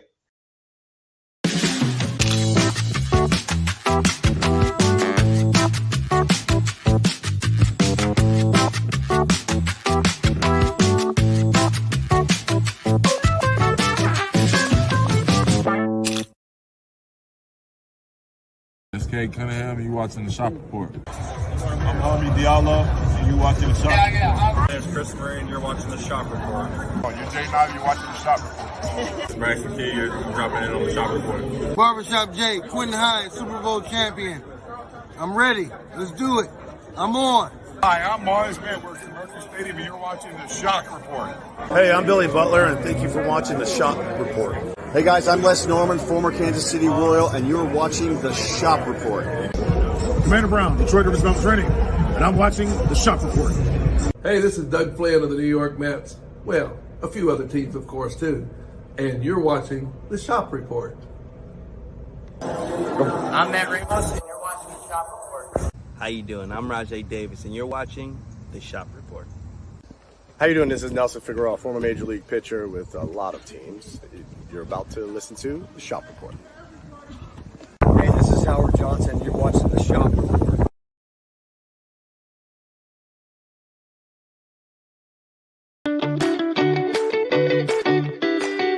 I'm Jordan Gudeman, and I'm the founder and CEO of Eddie G's Cookies.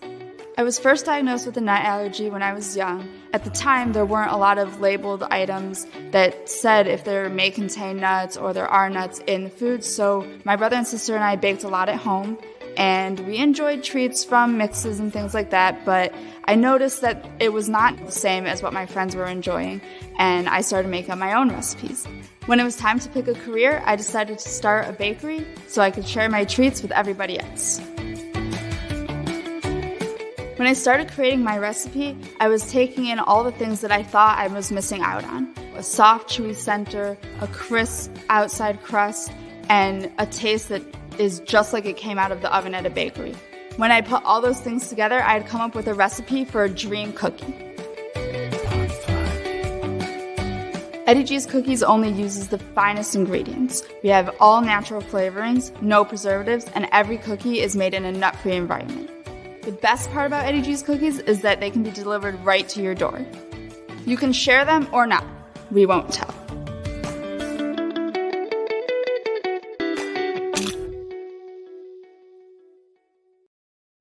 What it do, sports fans? It's your man BSJ from The Shop Report. And guess what? The shop is now open for business, baby. If you're on Facebook, go to our fan page, The Shop Report. Click on more and then shop to view all products. Or if you're on Instagram, click on the shop tab to see all our products. I mean, what you want me to do? I'm selling merch here. All right, and just like that, we are back. And all right, Gully, I'm going to throw this one at you now. Go ahead and pick one guy to feud and eventually defeat LA Knight at Mania. Bottom right. Easy. You know what? Nah, man. They're doing good, interesting things with Solo. Maybe Solo. Yeah, man. I don't know, man. Solo. Who do you pick?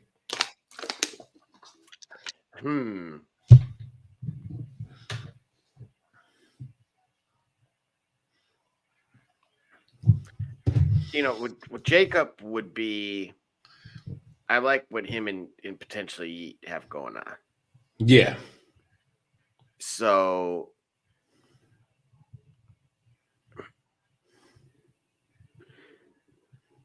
he would be the easy selection, like if that wasn't going that way. Yep. And that would probably be one of my, I would say, favorites in order for it to occur. And then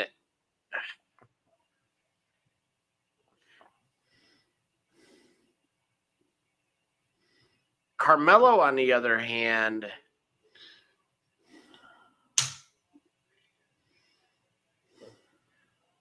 I feel like Melo can go I actually feel like there could be a good story there.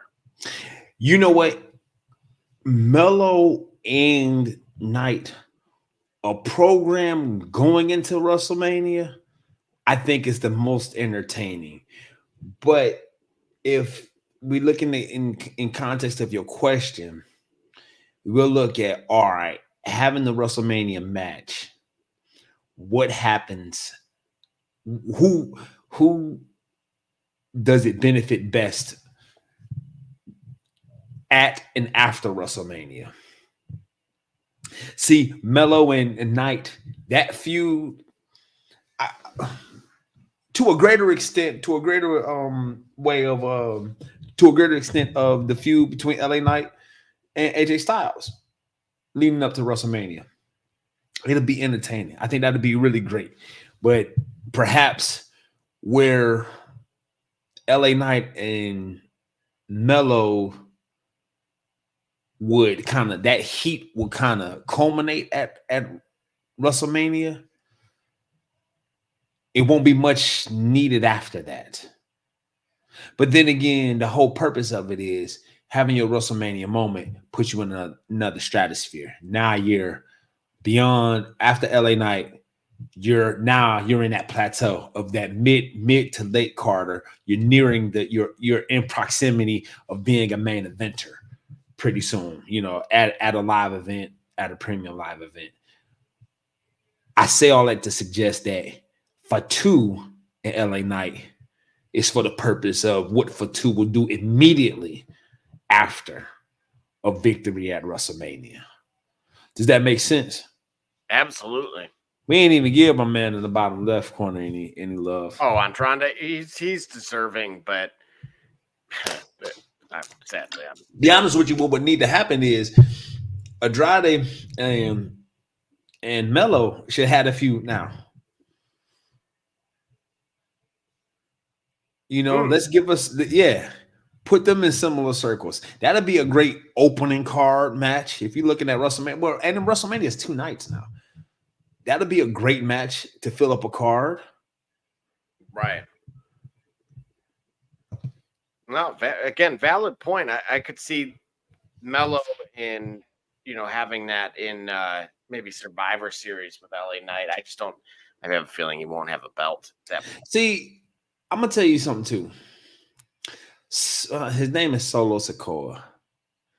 Solo and Fatu should have been a tag team.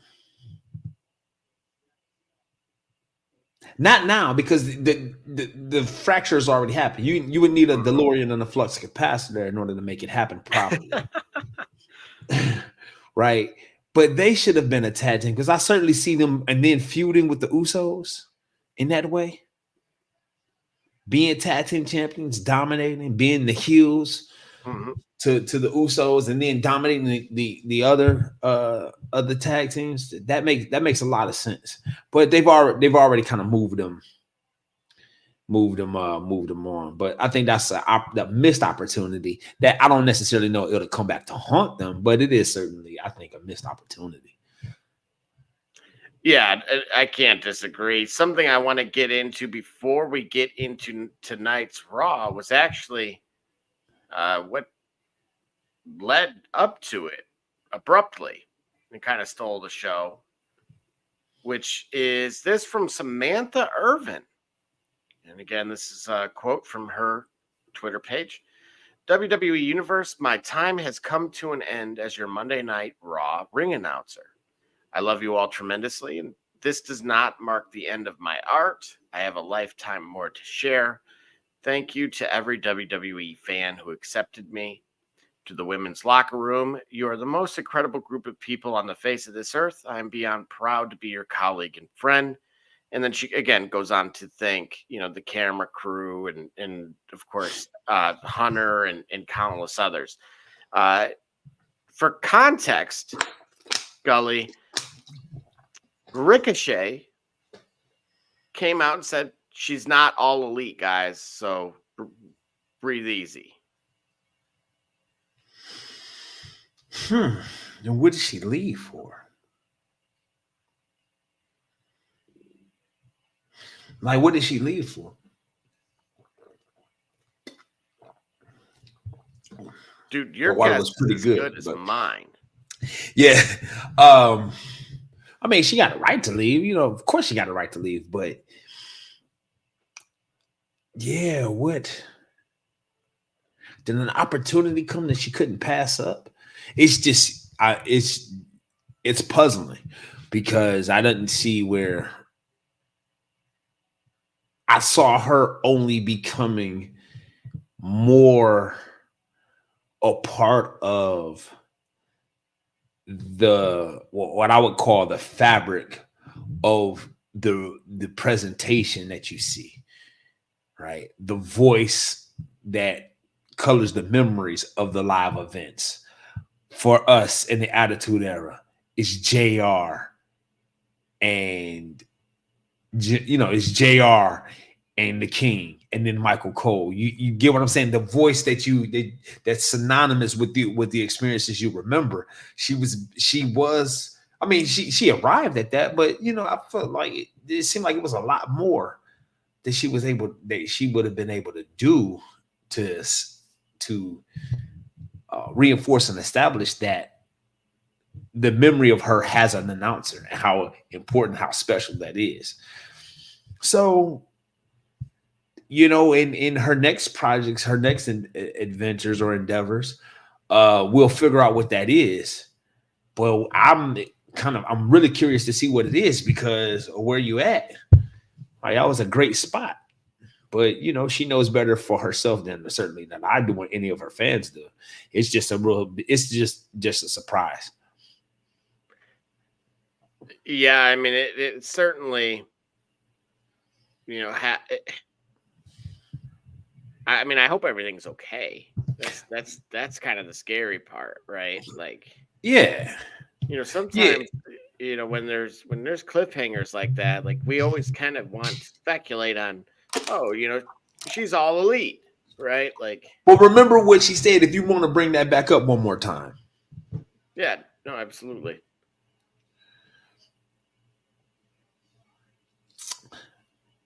I have a lifetime.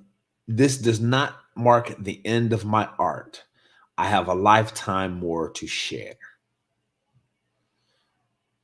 So I don't necessarily know it's a health thing or it's just a pivot. But where? That's the key. Like, or is she about to start doing movies? Is she? You know what I mean? That could be. Could it be like, hey, she's on the series? She's about to start acting. She's got role. Like, that'd be cool. It's pretty exciting. It's just astounding. Like you walking away, having just arrived at the top, and you walk. You know what I mean? You're walking away. That's the part that's really surprising. And I'm, happy for it. This sounds like this is a move that she wants to make. It sounds like she's got somewhere else that she wants to land, or that she's landing. She's got another opportunity. So good for her. Right, and that's the thing. So, I will say this: in her absence, we end up with this. So what was old is new again. Welcome back, Lillian. Yeah.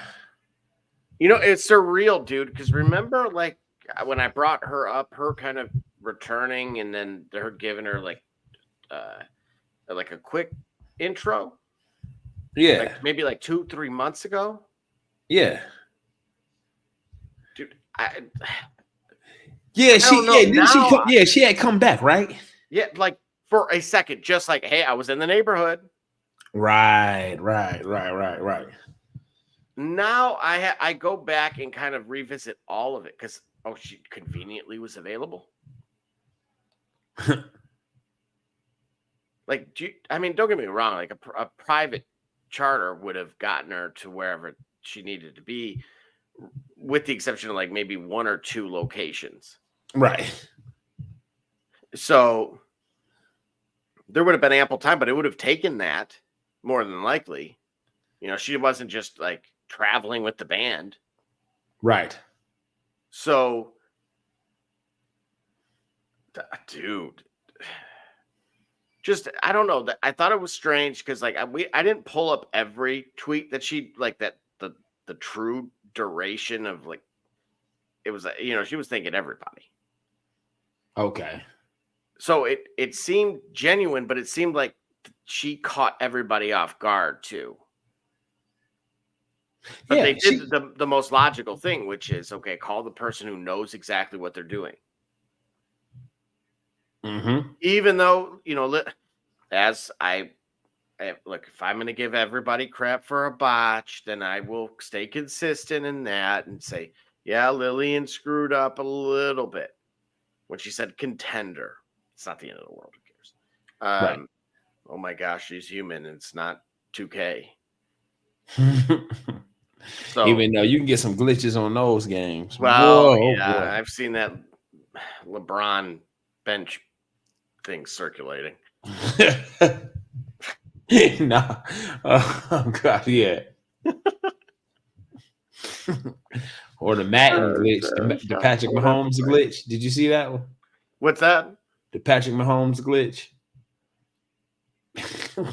No, I have not. Actually. Oh gosh, some glitch happened where somebody was playing Madden with Patrick Mahomes, and he ended up flat on the ground, convulsing around. Like it's supposed to be a touchdown celebration, but he ended up glitching out and he's just convulsing on the ground, and everybody's celebrating around him. It's hilarious, man. Oh my. Well, yeah. Any thoughts on the return of Lillian? That's cool. I think I was tuning out at a time that she came into her own, so I'm not as familiar. It seems like a welcome addition or a welcome return for the universe that was plugged in at the time that I know I tuned out when she had arrived or had become the voice that I say Samantha Irvin is now. So I'm not quite as connected. So I can't say much more, but I'm not quite as connected to her impact or her presence on WWE television. So, but it don't sound like it was a bad move at all. And I think things will keep going quite nicely. Yeah, no, absolutely. I don't disagree. Matter of fact, with that being said, we'll actually dive into tonight's Raw with that. And here's what we had: some fireworks early, which was, of course, Seth Rollins attacking Bronson Reed backstage. That then kind of bled over into the ring. And then, of course, Reed pulls apart the obviously, as you see, with the assistance of many others, they get pulled apart, and then he goes diving into the table there and just flattens it. And again, we weren't very long into tonight's program. How do you feel about this duo? Are you enjoying this, or who does this do more for? Let me ask you that. Obviously, Bronson Reed. What does it do for Seth? I am asking myself that very same question. Nothing. Absolutely nothing. A loss to Bronson will help elevate Bronson. But what does it do for Seth? He's faced bigger guys. He's faced, freight trains, right? A freight train in Brock. Remember he battled the Fiend to a loss for the Universal Championship. So I don't see where Seth gains anything from it. But so I'm inclined to believe this feud isn't even for Seth, in the sense that they know he don't get helped by it. But I think a favor has been asked, and he'll be able to cash in on that later. Absolutely. And moving right along here. So again, if you recall, there was the New Day versus ultimately defeating the Authors of Pain to advance to the tag team #1 contenders tournament. But of course, at the conclusion of that, R-Truth attacked Miz at ringside, carrying a cross, of course, helps them destroy, and the Authors of Pain, of course, are distracted. Kofi gets a roll-up win. Then the Final Testament, of course, attacks R-Truth. Kofi is about to save him, but then Woods stops him from doing it. The lights go out, and then there's the Wyatt Six. And they lay out the Final Testament. The Wyatt Six lay out the Final Testament.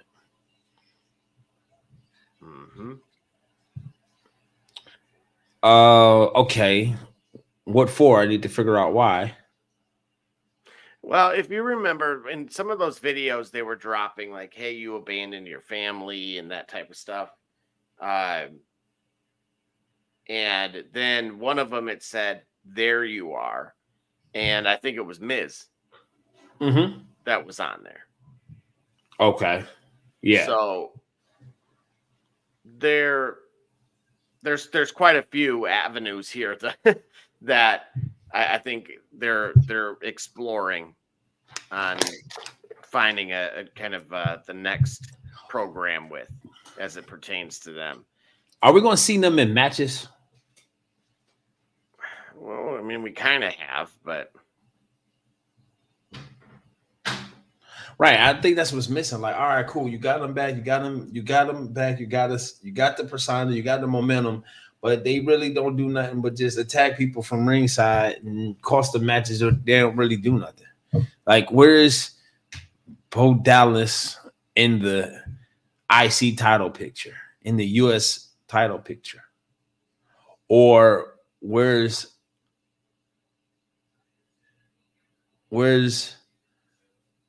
anybody from the group developing as a wrestler or in a program elevating their status? It's just attacking people. Like we got that already. We want more for them. We expect more for them. The vignettes but we want to see them in matches doing things that they are capable of doing. Most of them. Well, Rowan, I believe one of them did mention it to USA Today that they were all hand selected by Bray Wyatt. So there is no like theoretical, this should have been this guy or that girl. Right. These were all in advance. So post-mortem still having an impact literally.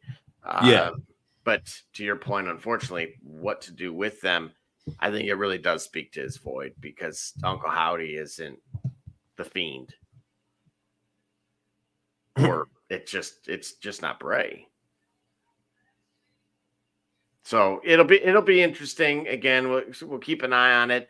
Again, moving along, we had this one. This one was strange to me. Okay, so Io Sky in basically they defeat Liv and Raquel via DQ because of interference from Lash and then, of course, Rhea comes out, lays out Raquel and Liv, and Rhea's about to, hit the riptide, but then Dom makes the save. My thing is this, though. Wouldn't that be a no contest? Yeah, that's what I thought. So, just one of those. I just that was probably the only part of it that was. I don't know. I was kind of perplexed by that. As Raw kind of continued, of course, the shouting match also continued. Yeah, wanted to make sure, again, they're getting there with Crown Jewel around, and then of course, I did want to bring this up because I think this is going to this is where you would put a little bit of a bookmark for me. Okay. which is right here. Raquel actually says to Carlito, "What do you even do here?" And I think it really is signaling that his time with Judgment Day is ending. Yeah, because he don't fit. Right. The groups got you got a tag team there. You've got Daddy Diamond, whatever's going on with Liv, and then what do you have? Where do you need him to help enhance the Judgment Day persona? Like he's not necessary. He's not needed for that. Like this picture that you captured pretty effectively captures that sentiment. Yeah, absolutely. And then Raw concludes with your main event, which is Yeet getting screwed over by Jacob and Solo, and Braun Breaker's your IC champion again. Yo, well, how about that? Braun Breaker's back with the IC title. So now we got the chase. This is the type of chase that we wanted to have, perhaps with Cody Rhodes. Got the title, loses it, got to go fight, got to get it back. So I take it Solo and company managed to help Cost. Okay, that's fair. To bring the attention back to a bloodline versus bloodline situation at the expense of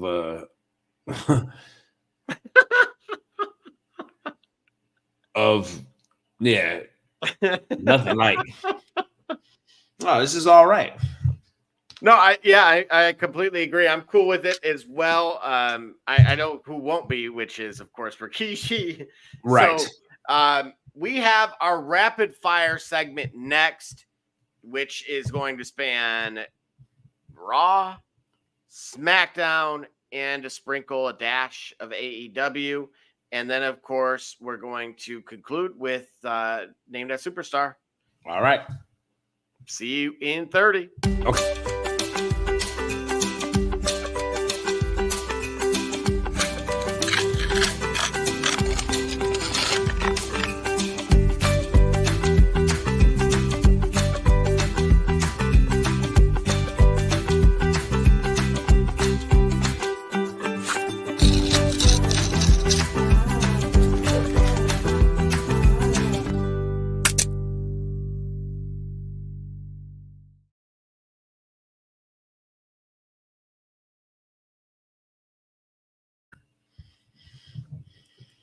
All right. We're back.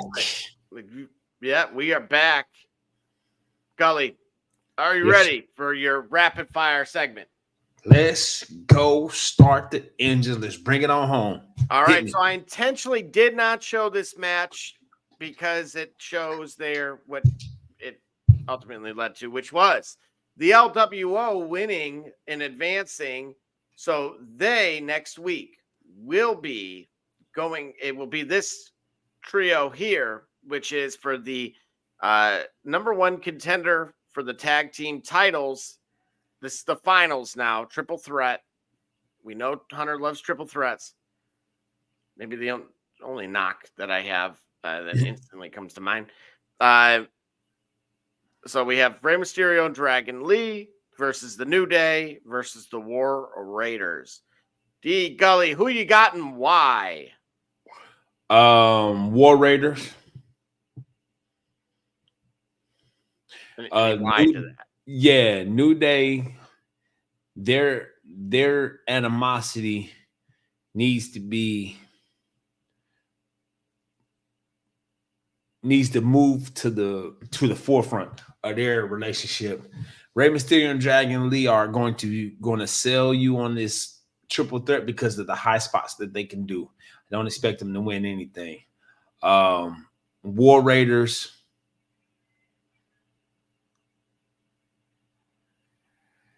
The War Raiders gonna make their presence felt. That's all I can say about that. But the other two, they don't have a purpose for winning like the War Raiders do. All right, fair enough. And so, again, moving right along here, our next is, speaking of tag team titles, next Friday, actually this Friday now, it is the number one contenders match, which is the Motor City Machine Guns. Yep. No affiliation to my biceps. Versus DIY. Who you got and why?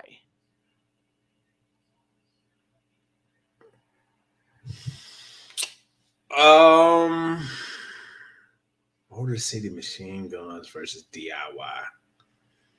Number one contenders match. New signing. I'd like to say DIY.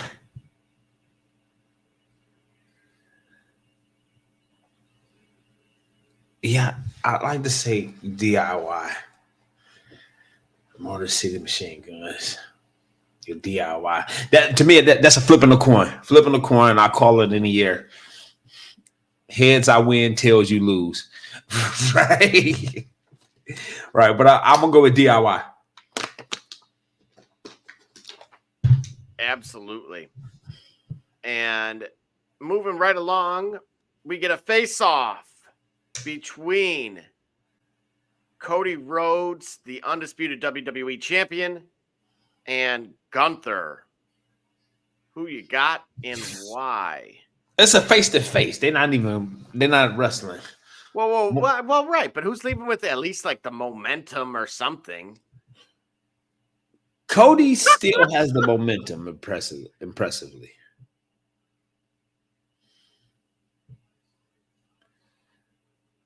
Yeah. Now, as far as the match goes, I don't Cody know. has the momentum, you said? I think Cody does. No, I'm lying. It's Gunther. He ain't missed. He ain't missed the mark.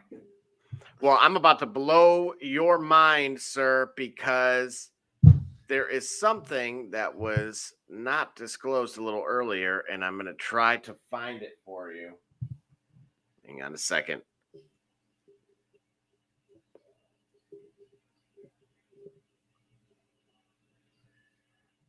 Oh, man. I'm going to see if this changes anything for you. All right, let's go.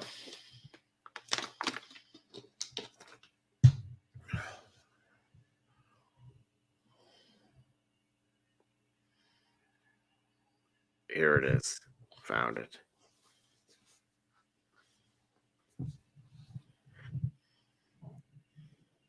After Raw went off the air, there was a crazy 15-minute street fight match, dark match, between Cody Rhodes and Jacob Fatu.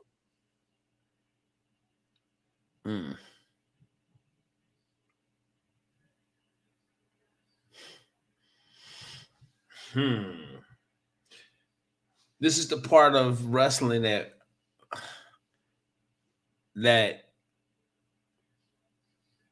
I guess this is kind of the beauty of it, right? You will never see this. No one would ever believe that this actually happened unless they saw it themselves.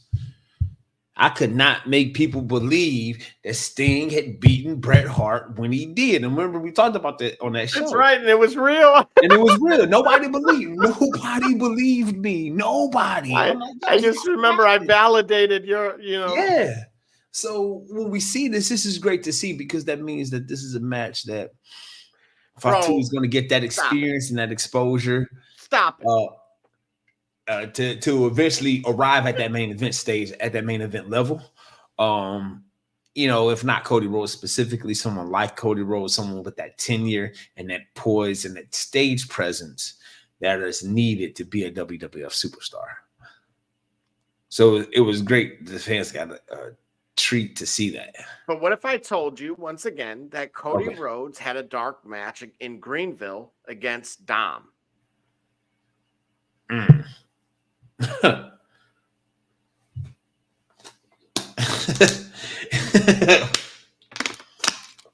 Dom need all the help he can get.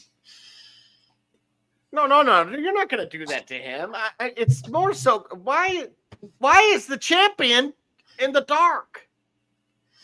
Why not? Oh, bro. I mean, yeah, maybe this match could have been on Raw.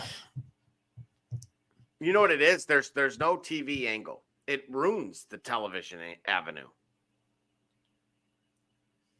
I never thought of it that way. It is no different than, he might as well have wrestled Bret Hart. What am I doing out here? What am I going out there for? What am I going out there for? Like, yeah. Nah, but this is cool, man. This is cool. This is what we need to see. Yeah, and again, this is. But see, here's the matches. Here's why this happens, and we talked about it, right? This is how you sell tickets. It's how you sell tickets. You can have these matches that people wouldn't believe happen. Like, oh man, you got to go see it. So the next time they go to a live event, they're subject to see something this, and then they can validate what you're talking about, i.e., Bret Hart versus Sting, or it could just help to get people, to watch and to stay tuned, even if we're not showing you the TV product, even if we're not showing you Raw is live or SmackDown is live, you're still getting a live enough show in a relevant time frame that you can talk about it with your friends and say that you win. And then if you really invested in the everyday goings on of professional wrestling, you have this feather under your cap. So I'm cool with it. I don't mind it. No, I don't know it. I think this title run is mid. Yeah, I still, as much as I like this, I still come away with that. What is his marquee win? Like maybe a match versus Gunther may do that. Uh-oh. What do we got? This, I think, speaks to a larger issue. Okay. Will Ospreay has had more 5-star matches in 1 month than CM Punk, John Cena, and Kurt Angle have had in the combined. How's his merchandise sales? Oh my God, Kevin Nash, man, my guy. He's saying, all right, I get it. The business is about moving merch, selling tickets. That is what the business is about. That's what the business of professional wrestling is about. It is about moving merch, selling tickets. Wrapped in this. Bro, you don't want me running this show. I'm telling you right now. I would have their butts planted. They'd love me. The talent would love me. You mean we don't have to go but quarterly to a real dope city that is going to be a huge setting record type? Yeah. Oh, yeah. They're all going to act like Lyon, France did? Yeah. Oh, yeah. Yeah, fireworks and all that. Multiple nights? Oh, yeah, you get to stay booked a whole weekend. Yeah, has to have more fire. Yo, houses merch sales. I love it. I love it, bro. Because this is what it boils down to, folks. And like whether I love that or hate that, if you remember Rikishi's comments, right? On what the Yeet Man has done. Okay, yep. He specifically references Kevin Nash's point. Right. He doesn't say like, oh man, for that Mania match. Yeah. No, he says this dude, go look at who's producing in the merch. Right. I remember, bro, in Total Divas, that was it. Like Brie and Nikki wanted to move merch. Mm-hmm. That was their goal. Once they could design a thing or two, and then once that changed, they went from it was Beamer, Benz, or Bentley.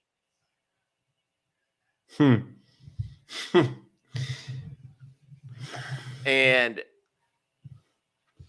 John never had a problem with that, right? No, not at all.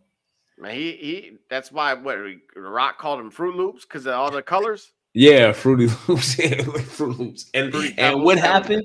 He gave him a sponsorship. And he turned that into merch too. He turned it into merch. He flipped it on his head. Like, yep, you're right. Hey, when he Metro shut your and make some drums. BBM, yeah, right. Yeah, I mean that's the brilliance behind it. It's just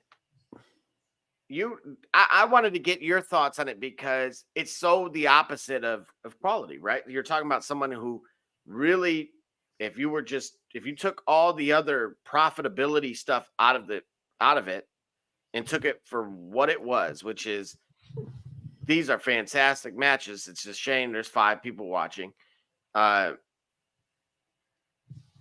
Don't do you, the purist, have a problem with that? Because I've called you, D Cornette plenty of times. Right. Yeah, because in a very real sense, it is a product, and great matches that don't result in revenue do what? For the talent and for the business. Yeah. And that's ultimately the issue that I have here right. with it. And so my bad, not to cut you off. It's just that as much as we love it, right? It's what does it take, for example, what does it take to align the two? What does it take to align Ospreay's 5-star classic matches with, hey, I want this action figure, I want this t-shirt, I want this poster, what does it take to line that up? Because certainly he's bringing the talent and he's bringing the action. What does it take for him to bridge that gap? I don't know. Yeah, I mean that's a valid point. It's just disappointing. I mean, it is capitalism. Oh, woe is me. It is what it is, dude. Yeah. So, moving right along into to kind of wrap up our rapid fire here, part 7, game 7, SmackDown. D Gully, you got some folks we talked about. Andrade versus Carmelo Hayes. Who wins and why? Part 7, 3-3. Who do I like? I'd like to say Hayes. Andrade. I'd have to flip a coin, man. Remember, heads I win, tails you lose. I mean, the push for Carmelo Hayes has been on for quite some time.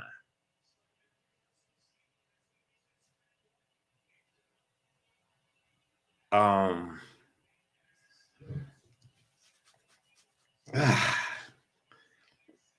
right.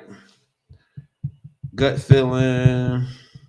Let's go with Carmelo Hayes in a thriller. For sure, it's going to be a thriller.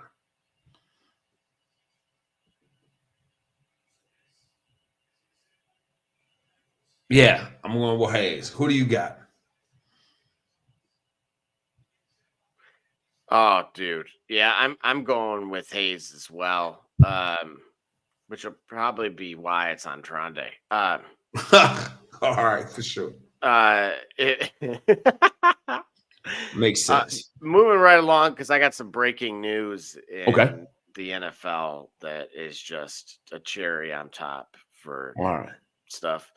Moving on to AEW, we got Sammy, of course, versus the Shelton Benjamin, who was referred to as Val Venus. Run that back. Oh, you want me to find that? Yeah, give me just a second. I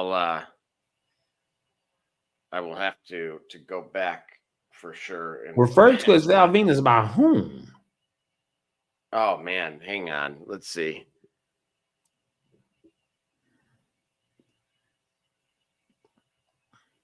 Oh, that's gonna bother me because I had. seen it a little earlier, and I knew I was going to bring it up. Beauty of live TV, folks. Bear with me. I'm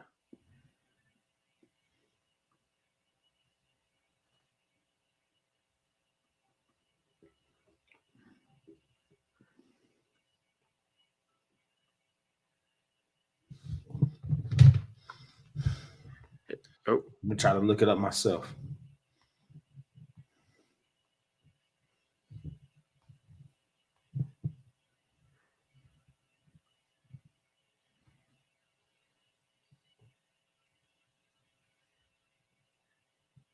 Shoot, hang on.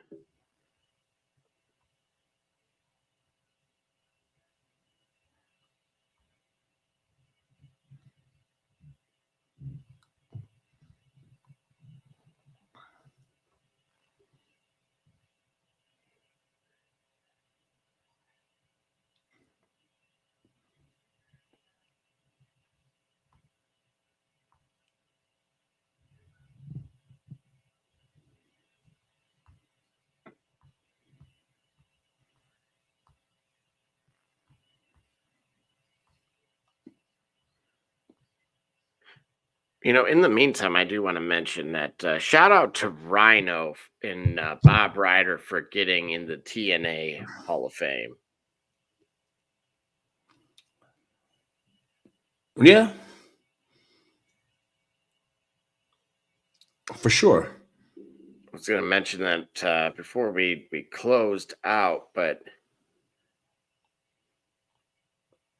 yeah, how much do you think it means to those guys? I would actually think it would be pretty significant, right? Like that's kind of what you do it for indirectly. Yeah, is to, to be remembered. And for someone to recognize kind of the amount of effort that you would put in. Is AJ Styles in the Hall of Fame yet? Or does he have to be retired from active competition from all around before he gets there? That's what I was thinking. He's the name that I can certainly point to from TNA.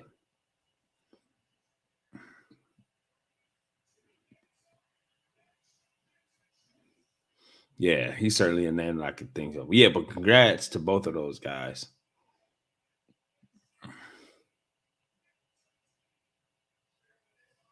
Oh man.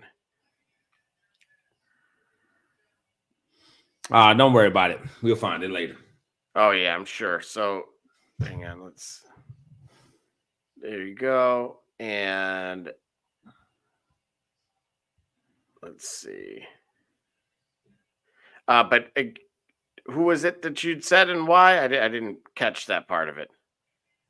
In this match, I don't think I even offered Sammy. I like Sammy to win this. He's in the ring with Shelton Benjamin for a reason. Mm-hmm. Or maybe Shelton's in the ring with him for a reason. But I like Sammy to do this. Increase his stock a little bit by wrestling a veteran who never ever got the proper build in WWE. Probably reflective of leadership at the time and a certain view on characters like him. And I'll let you make your inferences if you want. But he should have been in the well, perhaps maybe the apology that we got for it or the mea culpa that we got for it was Big E and Bobby Lashley and most certainly Kofi Kingston in the position that they were able to get main eventers, WWE champions, having a run at the top billing of a company. Shelton Benjamin had everything you were looking for, but never got there. And one would make you think that it was because of Shelton Benjamin that he was lacking something. I don't know what he lacked. but I'm glad he's back. You know, he's back. Look at MVP back there doing his thing. You know, I'm glad he's back and active, and he looks like he's enjoying doing it. You know what I'm saying? It's not just for a paycheck. And hopefully something real and authentic and satisfying can come out of it in terms of a program, a match, a feud with a wrestler. So hopefully something memorable comes out of his run in AEW. Oh, yeah. No, completely agree. Completely agree. I'm curious what between kind of him and, well, you know, he's had the program. He's got the gang back together. That's the thing. Yeah. So it'll be interesting. I don't know. I'm not quite ready to close that chapter quite yet for him. And then, but speaking of closing chapters, so the breaking news is apparently Jameson Williams is trending. He's getting a 2-game suspension for violating the PES policy. From the 49ers? No, Lions. From the Lions. Oh, wow. Yeah, isn't that that's something? Yeah. All right. So with that being said, we will take our final break, and then we will jump into Name That Superstar. And then we will send you all on your way. All right. See you in just a minute. What it do, sports fans? It's your man BSJ from the Shop Report. And guess what? The shop is now open for business, baby. If you're on Facebook, go to our fan page, The Shop Report. Click on More, and then Shop to view all products. Or if you're on Instagram, click on the Shop tab to see all our products. I mean, what you want me to do? I'm selling merch here.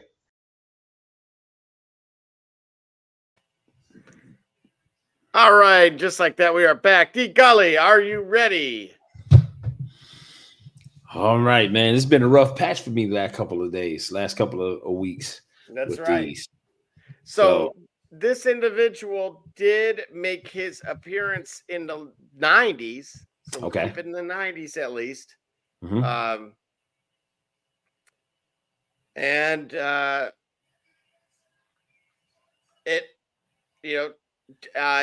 He had a manager. All right, none other than Jim Cornette. All right, made his debut in the 90s or made an appearance in the 90s? No, his debut. All right, made his debut in the 90s, managed by Cornette. So we're not talking about the Midnight Express. Got it. That's right. And this, we talked about In Your House. Mm-hmm. The final appearance came in Your House. D Gully, name that superstar. It's not Bastion Booger. It is not. Final appearance came In Your House. Which would be basically he made it about 7 months. Oh. The year is after East 1999 was released. All right, so Cornette was his manager, and we're not talking about. All right, yeah, because I don't think Cornette managed Bastion Burger. 90s. Hold on.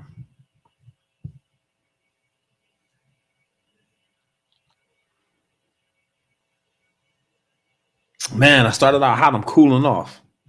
Hold on. Wait a minute.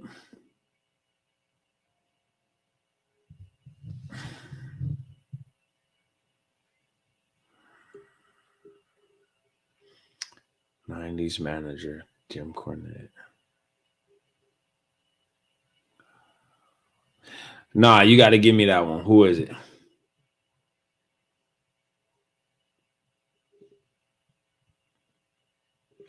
Are you sure? I'm certain. If I give you the year, does that help? No. Oh, man.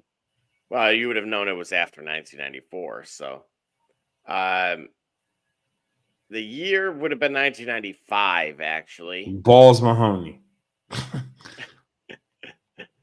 No, unfortunately, not him either.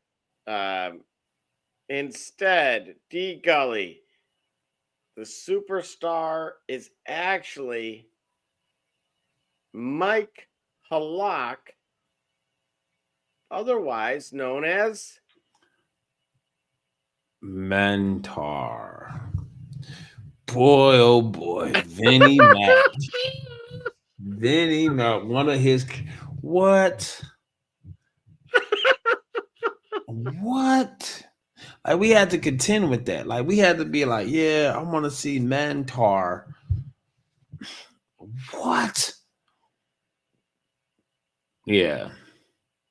So wanted to and Cornette was his manager? That's right. 1995.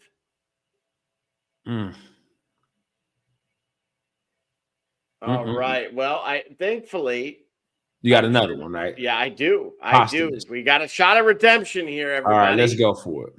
All right. D. Gully, name that superstar. This individual was in the early 90s, but he started his career in AWA a decade earlier. And he's no longer with us, right? He was a heel and a top heel at that. He also feuded with The Undertaker, who we referenced earlier on the show.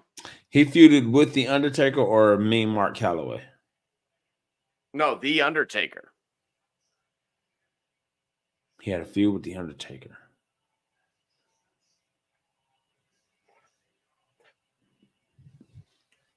And another member of ultimately what would become the Corporation. And he feuded with The Undertaker. Became a member of the Corporation. Corporation had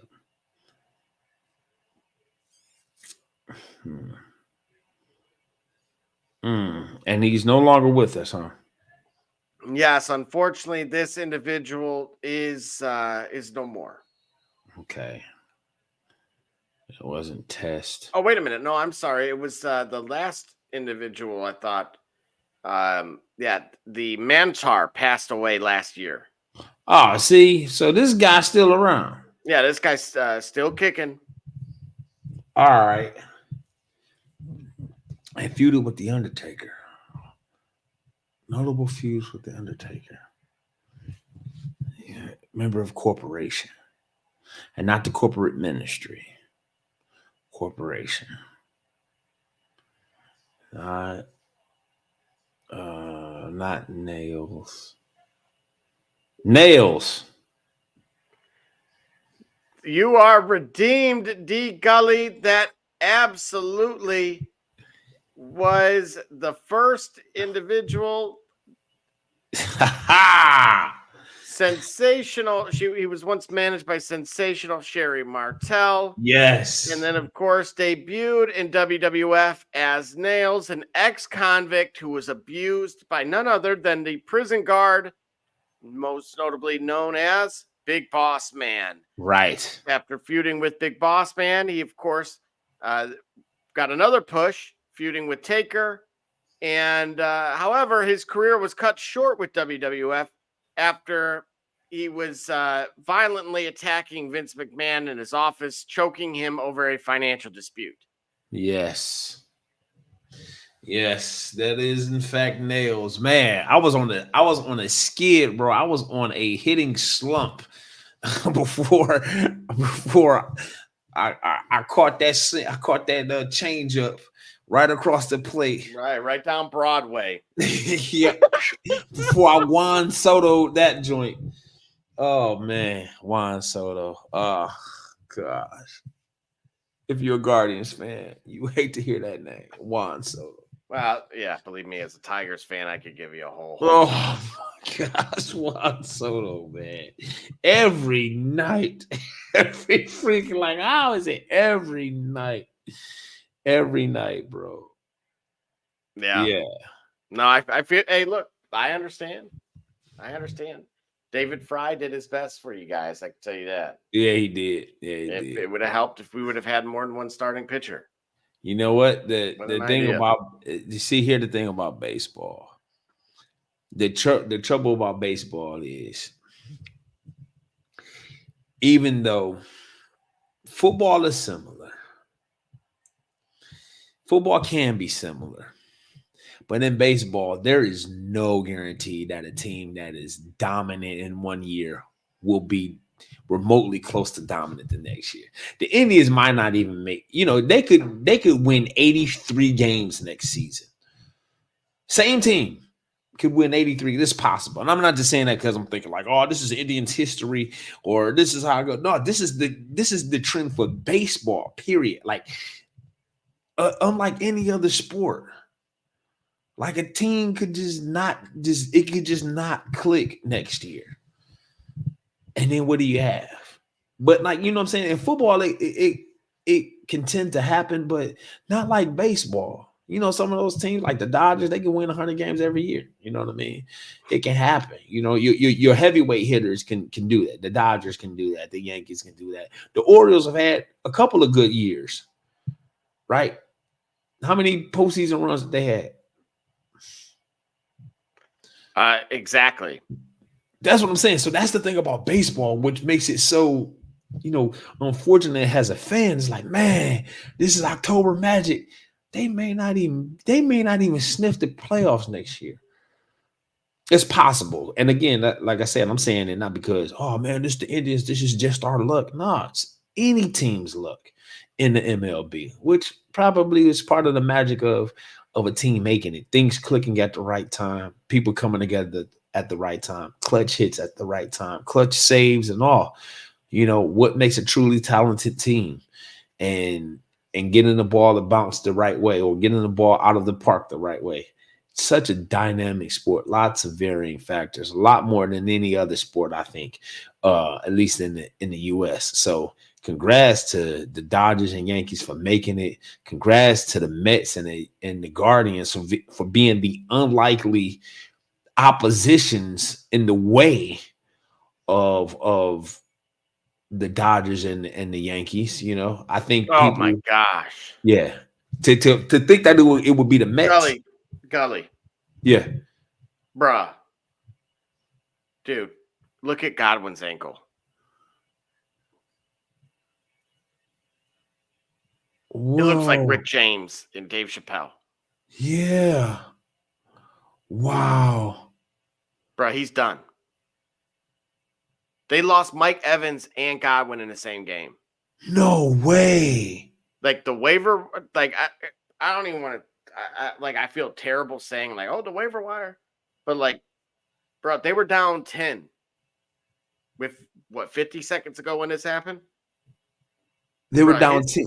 Wait a minute, this is Godwin here. Yeah, I'm telling you right now, if I go and Google Dave Chappelle as Rick James on the couch after they got stomped out or whatever, yeah, that's what his leg looks like. Wow.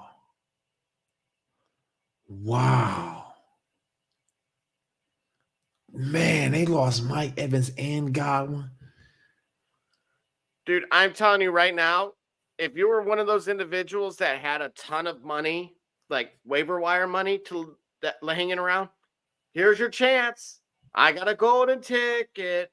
Like, yeah, good luck, because, bro, I mean, I'm used to seeing injuries.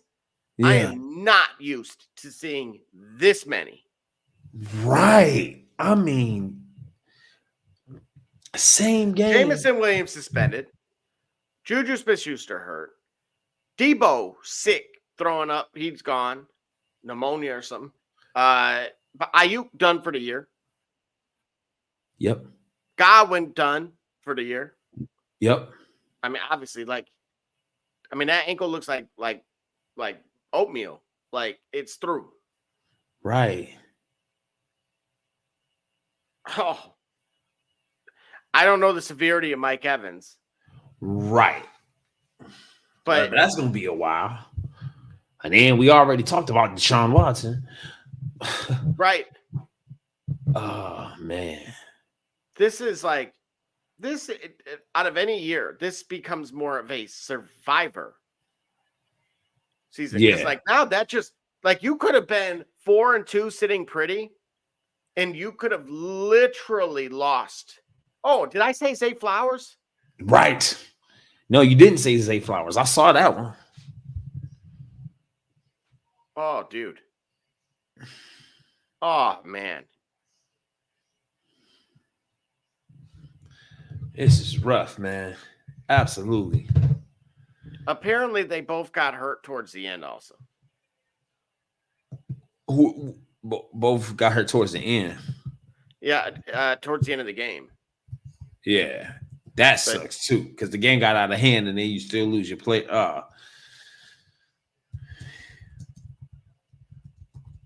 So apparently, Joe Buck had said that the production team didn't want to show that injury, like the replay. Really? Hold on. Who else messed up their leg yesterday in that way? Ayuk definitely did. No, it wasn't Ayuk. It wasn't Ayuk. That I could it wasn't Ayuk. And it wasn't, Hutchinson. That was last week, right? Mm-hmm. Somebody tore up their tibia. Oh, not Debo. Debo's hurt too. Yeah, no, somebody tore up their tibia as well.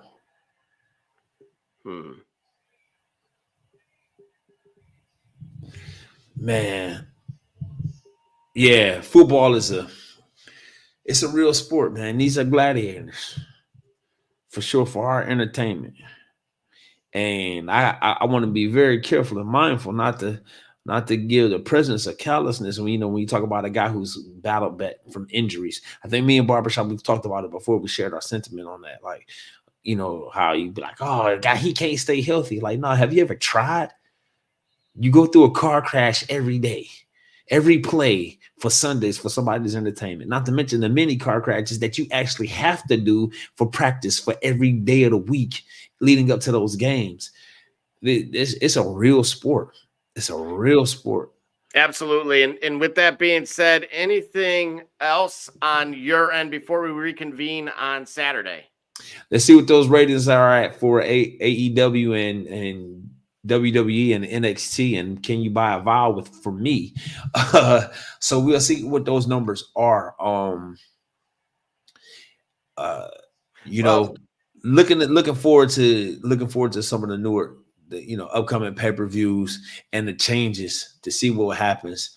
But nothing majors. It's kind of like just be on the lookout for sure. Nonetheless, I'm vested. Can't wait to see what happens next. I can give my opinion on, give my insight. But yeah, that's all we got for right now. Yeah, on my end, you'll probably, if I get a moment to breathe, I will try to put out between tomorrow, sometime tomorrow, I'll put out probably a short on, like literally, or / reel, if you will, on top 5